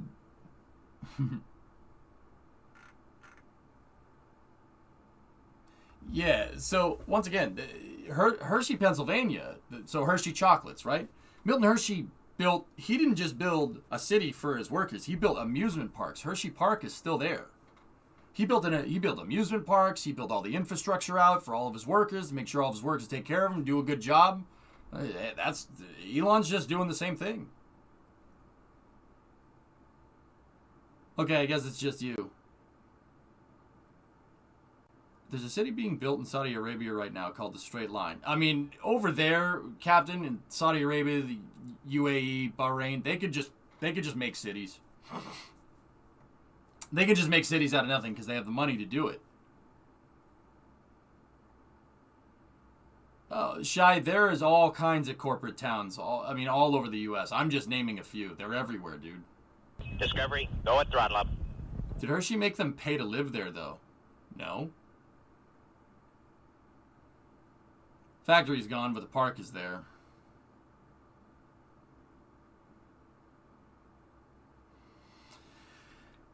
CW, that's a story I've really heard way too many times than I'm really comfortable with. How about Epcot? Well, Epcot was never made, but Epcot would have been another example of it, sure.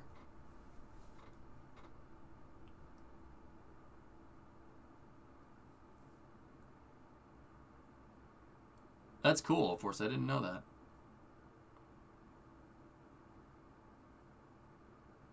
There are many 21st century company towns, though. Yeah.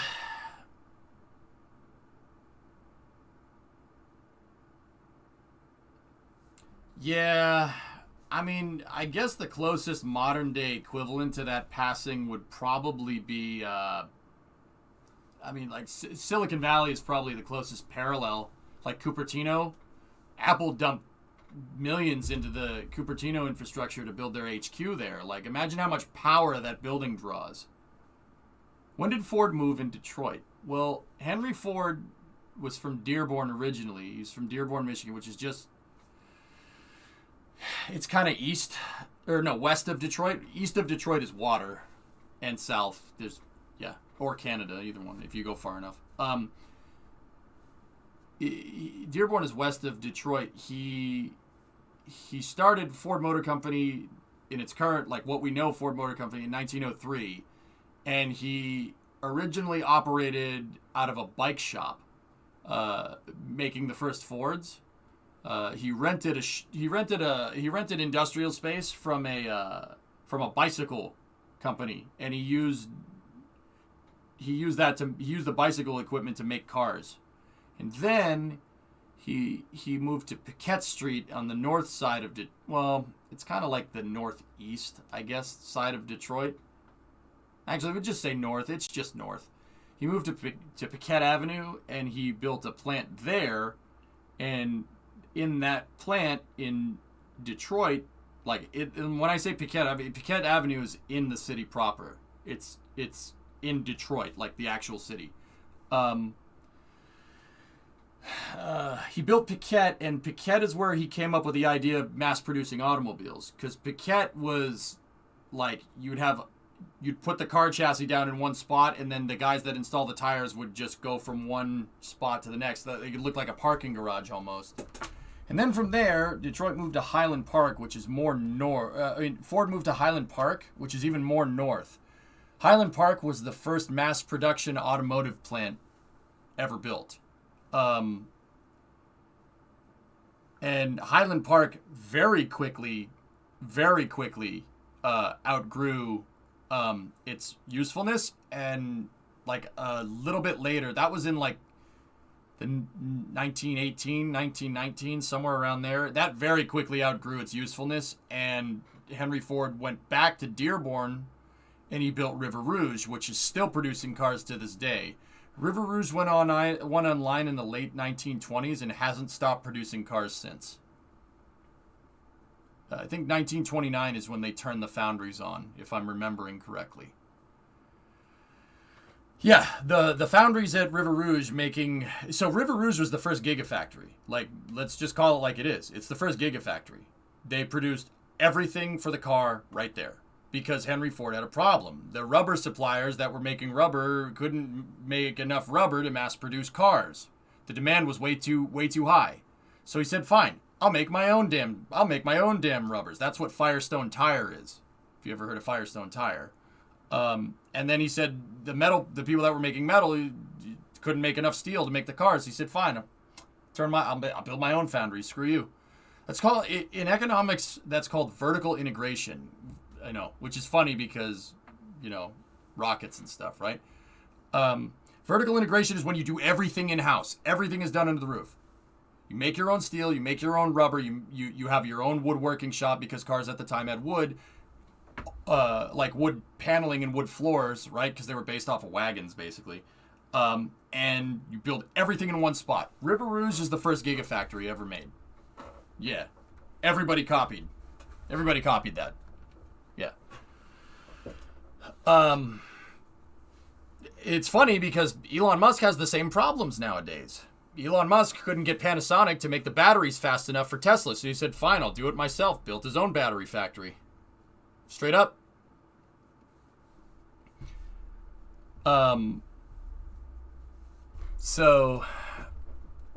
That's cool, Thomas. Right on. So, yeah, that's you. You want to know. I know a lot about Ford, man. I love Fords, dude. Know a lot about it.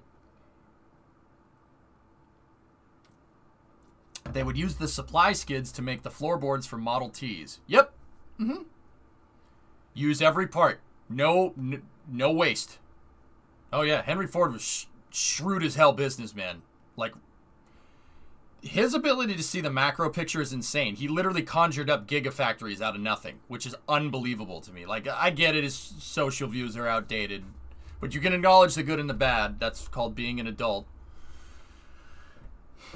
Like SpaceX that produces 80% of Falcon 9 and Hawthorne. I'm telling you, Swishio, Elon Musk is a Henry Ford. He's a Ford guy. I'm serious. Like, I know that sounds really weird, but dude, he's taken so many pages out of Henry Ford's book. It's unbelievable. Yeah, Panasonic, Vin. That was their original battery supplier for Tesla. Now Tesla makes their own batteries. But also Panasonic, I think the stipulation there was that Tesla would make Panasonic's batteries and Panasonic would have access to Tesla's designs or something. You can go look it up. I'm not exactly sure. Koenigsegg makes everything in-house too. Yeah, Sebi, but that's for a different reason. That's because of the craftsmanship, because it's a high-performing machine. Koenigsegg's are closer to a spacecraft than they are a car at this point. But yeah, that's right, Stovepipe. Yeah, I know, Muffin. Shock Pikachu face. I know, right? But yeah, that's... first Gigafactory, man. It's still there. Still makes cars. It still makes F-150s. It's crazy. It made the Mustang for like 50 years, which is unbelievable. He's the Howard Hughes of our generation. He just uses Ford's ideas. Yeah, I guess. Using Ford's ideas is not like... That's like saying, oh, Gordon Ramsay makes toast and he just borrowed his ideas from the guy that invented toast. Like, are we really gonna play that game? I don't think that's the right way to look at that, man. That doesn't sound right. That doesn't sound right. They're in partnership at Sparks, but 4680 is all Tesla. Yeah, 4680 batteries are insane crafty. I still can't believe people aren't making that big of a deal out of that thing.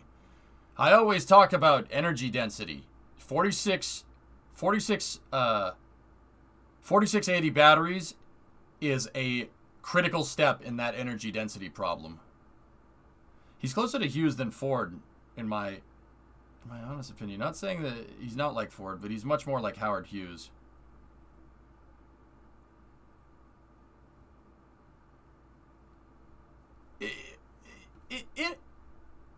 And Russell, how? Just honest question. I'm just how? Howard Hughes. Howard Hughes' dad ran a company that supplied drilling cutting heads, the Hughes bit.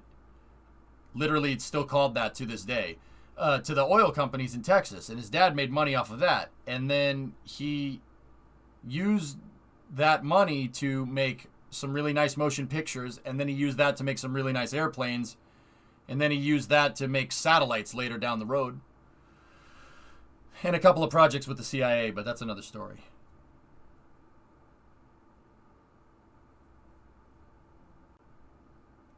Hughes was about pushing tech for the sake of pushing the tech. Yeah, okay, all right, I'll give that to you. Gathering of people, the idea guy. Yeah, I suppose. Henry Ford collaborated with Thomas Edison all the time. And the idea of mass production doesn't start with Henry Ford. It's the mass production of automobiles. Guns have been mass produced with interchangeable parts for a really long time. That's where that comes from. Do you think Tesla will ever get into the marine industry?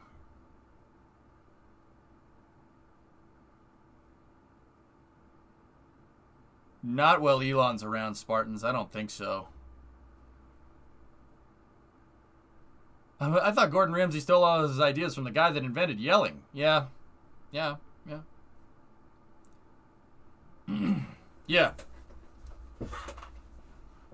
But yeah, investing in the local economy for where your factory is not a stupid idea by any means. Didn't Elon want to build an amphibious car?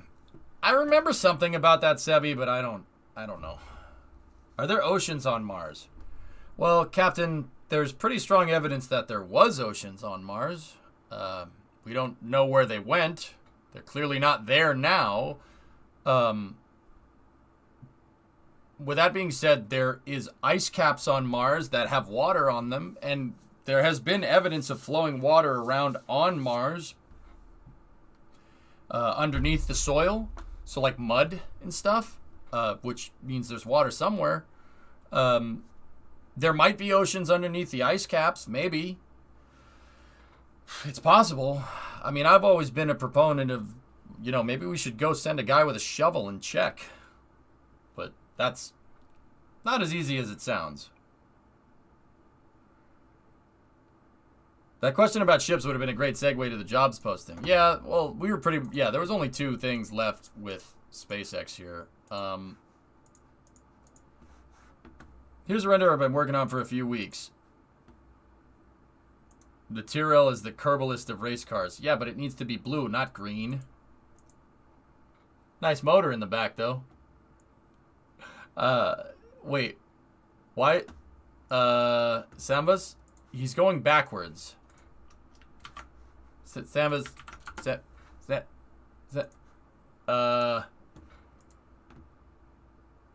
That's... The track goes this way, not this way. Send a big excavator up. I don't hate that idea. Pandas, if I had my way, I'd find a way to get one of these to Mars. I don't think, and that's because the tech isn't there just yet, but I want to figure out a way to build stuff like this on Mars.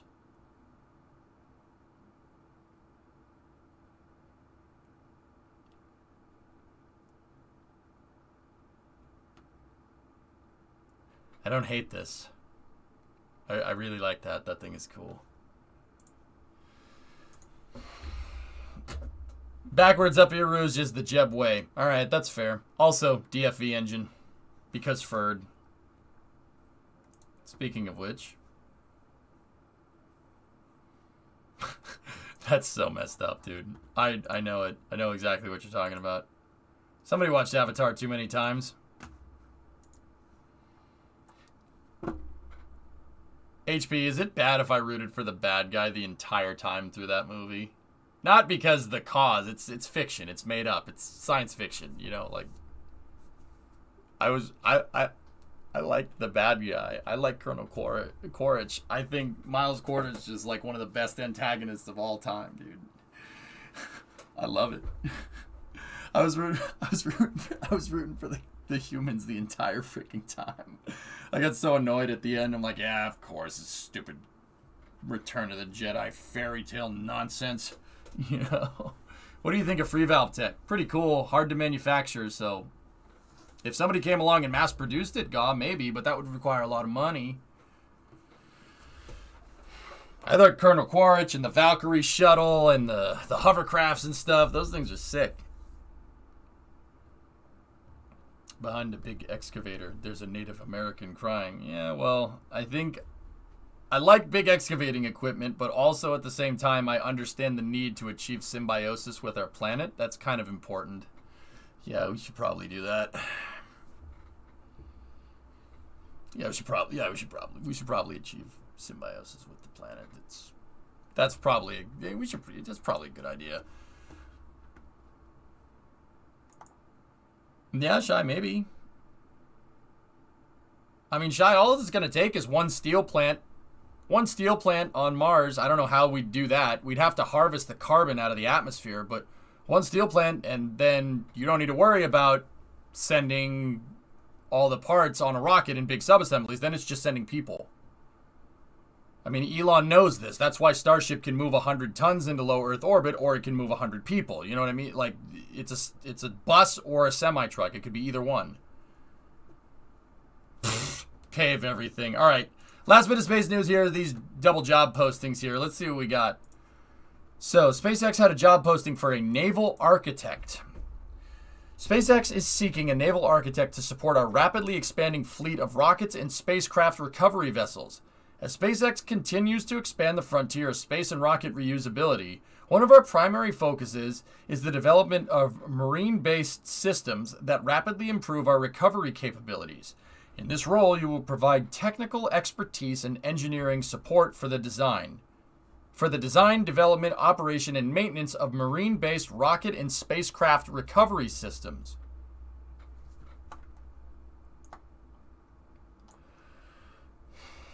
Additionally, you will work with the recovery operations teams in a continuous effort to improve the performance capabilities and operational flexibility of existing SpaceX assets. Josh, 53-month resub. I took a naval architecture class once. Carrier, landing a plane on that thing is cool, but how it's made is also really freaking cool. Responsibilities. Define and architect high-level system design concepts for hardware supporting the recovery of rockets and spacecraft in a marine environment. Develop detailed designs, perform rigorous structural analysis, hand calculation. FEM is finite element material analysis? Wouldn't that be FEMA? Wait, no, that's something different. Lead and complete systems performance analysis of new and existing SpaceX systems and support of new systems and development.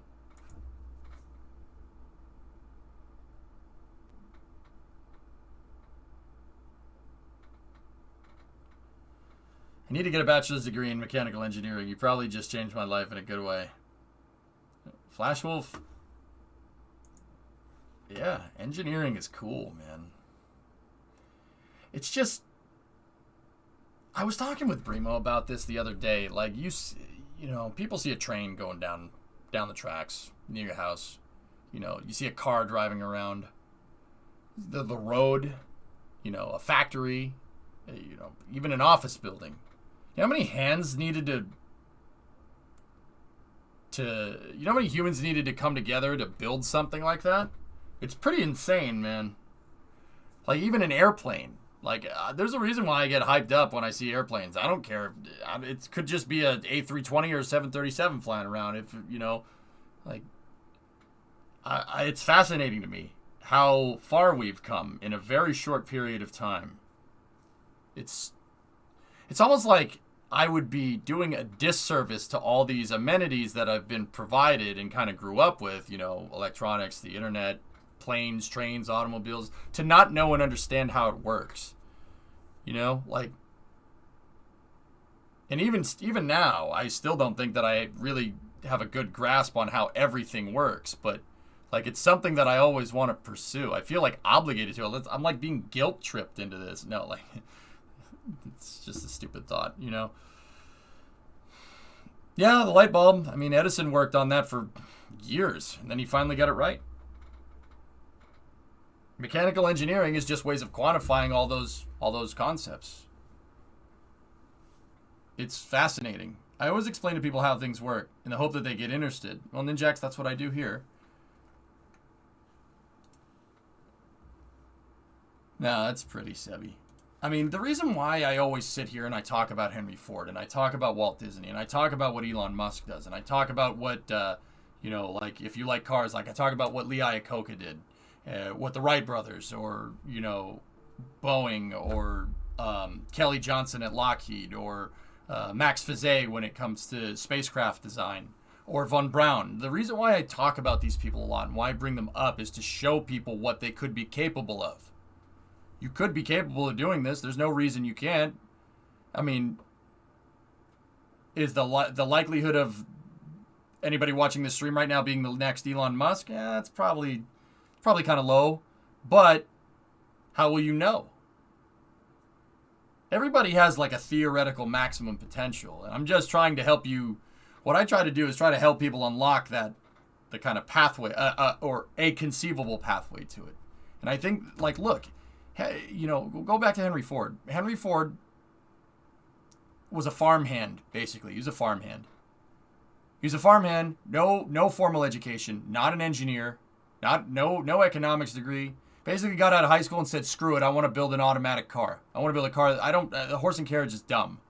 I want to build an automatic car. Not only do I want to build an automatic car, I want to build a lot of them, and I want to sell a lot of them. Because this is a good idea. He literally took farmland and crapped out factories. Which is ridiculous to me. Edison? I mean, yeah, Edison took a lot of other people's ideas. I understand that. But also, he took a country that was dependent on whale oil for light and turned it into the electrified country that we see today. I mean, that's all over the world nowadays. But, I mean, that was the late 1800s. You know, it's still lanterns and friggin' horse and carriages and stuff. And now there's a power plant in South Boston that still has his name on it. What were the financial resources of Ford? Nothing, Fron. He was nothing. He left the farm when he was like 18 or 19 and moved to Detroit. Nothing. Ford came from nothing. He was a poor farmer. And he thought farming was stupid, so he wanted to do something else. Any engineers in chat know I could do with an engineering intern license? No, I don't know. Ford came with nothing. He has no formal, like, how do you even do that? How do you even, how does that even happen? A guy, like, what happened in Henry Ford's early life that he just freaking mass produce automobiles? Like, how did that idea get there? How does that, it's just a farmhand from freaking Dearborn. I mean, Edison was just some guy that just liked messing with stuff in his freaking lab. Now, every power plant that we have all over the world is based off of his designs, even nuclear power plants. It's just how you generate the steam. What is that, Slaughterbar? Jeez. Guy really didn't like walking. Favorite aircraft designer? Kelly Johnson. It's not even close. You got bitten by a horse and got upset. Yeah, right? Screw those things.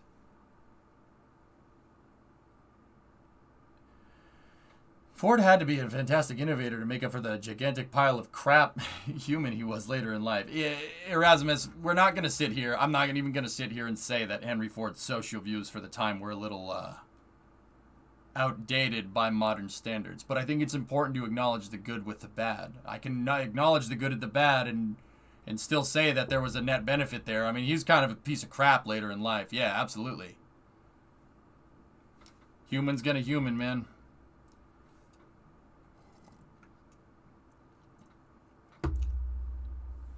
In 1879, Ford left home to work as an apprentice machinist in Detroit, first with James F. Flower and Brothers and later Detroit Dry Dock Company. In 1882, he returned to Dearborn to work on the family farm, where he became adept at operating a Westinghouse portable steam engine. He was later hired by Westinghouse to service their steam engines. During this period, Ford also studied bookkeeping at Goldsmith, Bryant, and Stratton Business College in Detroit. It's crazy.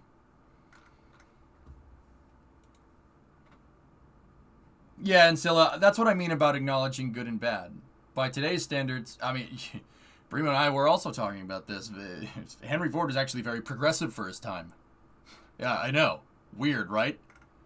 But the thing about progressivism and just being a progressive person is that the definition of progressivism changes, because that's inherent to that whole kind of ideology. It changes over time.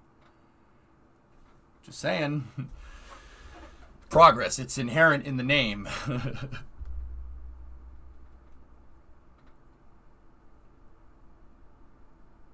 Yeah, that's come. I don't know. You know how I talk about how people reaching maximum theoretical potential. That's not what I mean. That is complete revisionist. Ford was a massive supporter of the American Nazi Party. Question mark, question mark, question mark, question mark. It's not revisionist at all. What are you talking about, King? He's a piece of shit. Is that what you want me to say? But he's also one hell of an innovator. But I'm adult enough to acknowledge the good and the bad. I know that that's not good. But also, a lot of good came out of this too. I'll take the good. Screw the bad. I know the difference. Do you know the difference? The term progressive is just completely misused. I'm not doing this. I'm not doing this.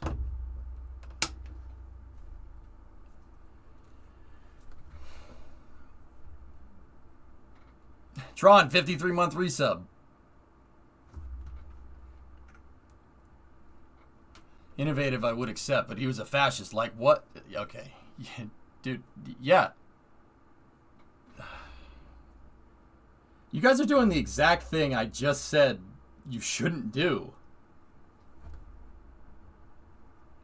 Why are there so many innovators with unethical morals? I think it honestly has something to do with how high-strung these people are. I mean, Howard Hughes, Walt Disney, Henry Ford, even Elon to an extent. These people are high-strung, very high-strung all the time. Then you're bound to go crazy eventually. You know, look at celebrities, right? They like going crazy. Like celebrities, just high-strung as hell. It just happens. You go crazy. Steve Jobs, yeah, that's what I mean. Erasmus, they're not negative vibes. Once again, you can acknowledge the good with the bad. That's what I mean. And if you just write off, oh, he was a piece of crap, so, I'm not going to acknowledge the good, that's just as bad as doing the opposite of that, in my opinion. Not even in my opinion. That's just how history needs to be looked at. You can't sit here and acknowledge just the good or just the bad. You have to acknowledge both. I can acknowledge that he was a piece of crap. Very outdated social views for the time. Or by modern day standards. But that's progress. I mean, they were kind of crappy standards for the time as well, right? But honestly, King, I'll be real with you. For you to just come out and say that's revisionist, that's the kind of crap that I try to avoid here completely. The reason why is because just writing it off, oh, that's revisionist. People throw that around a lot. I don't like looking at history that way. You have to look at history kind of colorblind, and I am colorblind too. So I mean,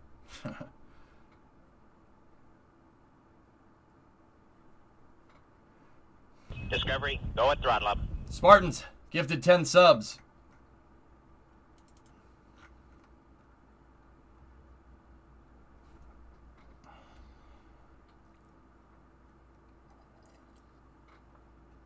Yeah, Erasmus, it's fine. I mean, it's very clear that, Artemis 3 intertank panel. It's cool. Oh, man. It's happening, dude. That's pretty awesome. I mean, it's pretty clear that people can't be mature enough to talk about this, so I'll just change the subject. It's pretty straightforward stuff, man. Where's the Ford Cup? It's right here. Can you check your last? Sure, Kaiser.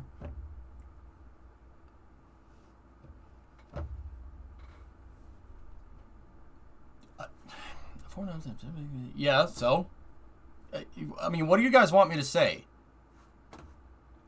I already acknowledged that he socially is not a good person.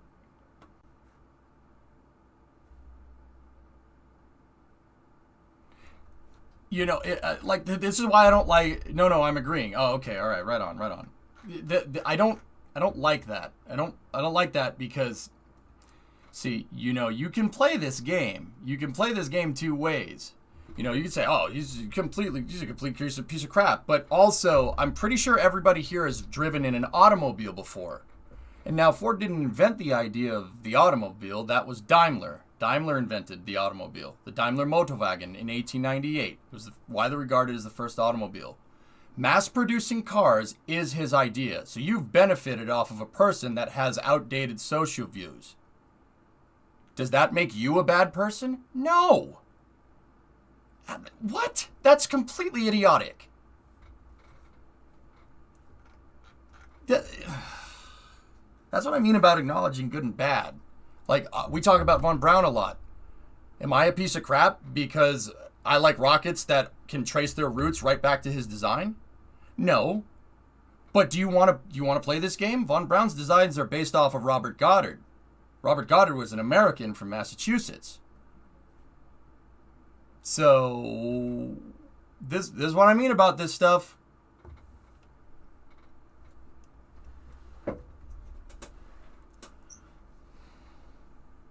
Yeah, you don't want to play this game. I don't like that. I can say that all the good stuff that he's done, but I can also acknowledge the bad. You can do both of those things. And anybody that tries to present it as a binary choice is an idiot.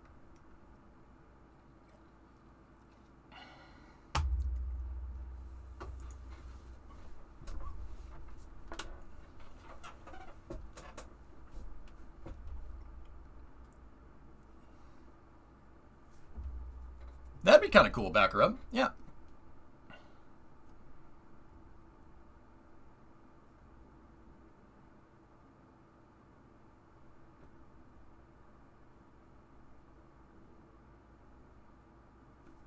Yeah, see, King, that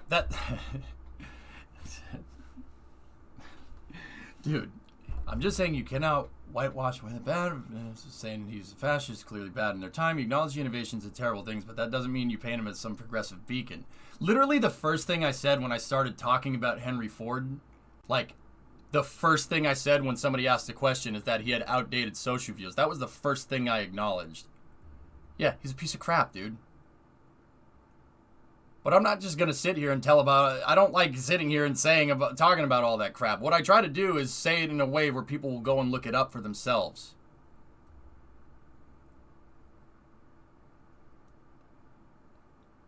Shut off the stream right now. Rockets really took off when Von Braun developed rockets for... Yeah.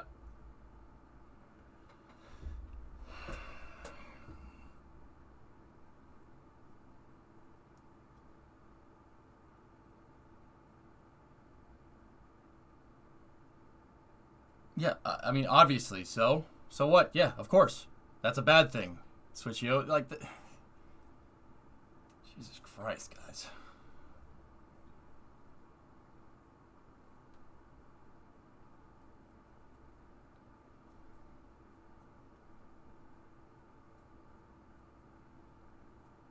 Argue that later in life is a very bad businessman. I also covered that, Ice Mage.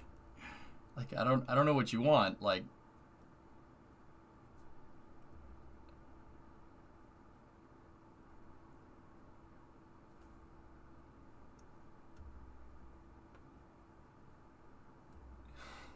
Louiso. America's invented the airplane. Well, what about Santos Dumont?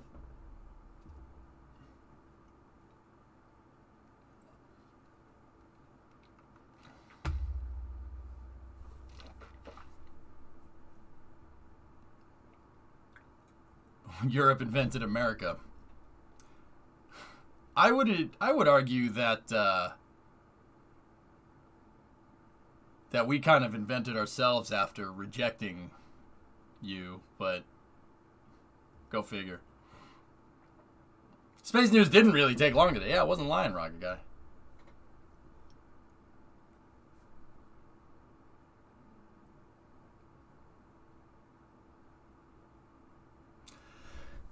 I mean, Bobby, sometimes I skirt the rules a little bit. I get close to them. I try not to ever violate my own rules, because if I violate the rules, then what the hell are they there for, right? Sometimes chat can handle it. Other times, it's clearly not. This is one of those times where that's clearly not the case. So, I mean, I've been trying to change the subject for a little while. You guys are the ones that are hanging up on it.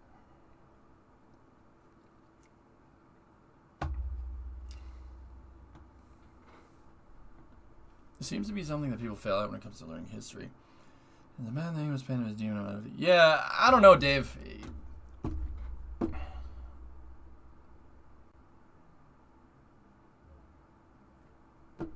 I just don't really understand when stating facts about history became revisionist, but that doesn't sound right in my head, man. But maybe that's a topic for another day. Okay, let's get voting on the polls in KSP, okay?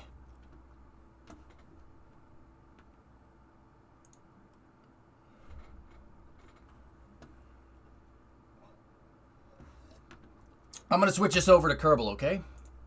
And we'll go from there. Kerbal Space Program. So, let's see. What do we need? What time is it? So it's 8 o'clock. So we got a good couple hours here. I think I'm going to launch a commercial mission today. And while I do it, I actually have a proposal for you. I've thought about this with what we want to do in terms of human spaceflight. And we also have Minmus probes. The Minmus probe funding and the Minmus rover funding. And the deadlines for that to figure out. So stick around. Let's jump into some KSP. Commercial missions and science mission goals.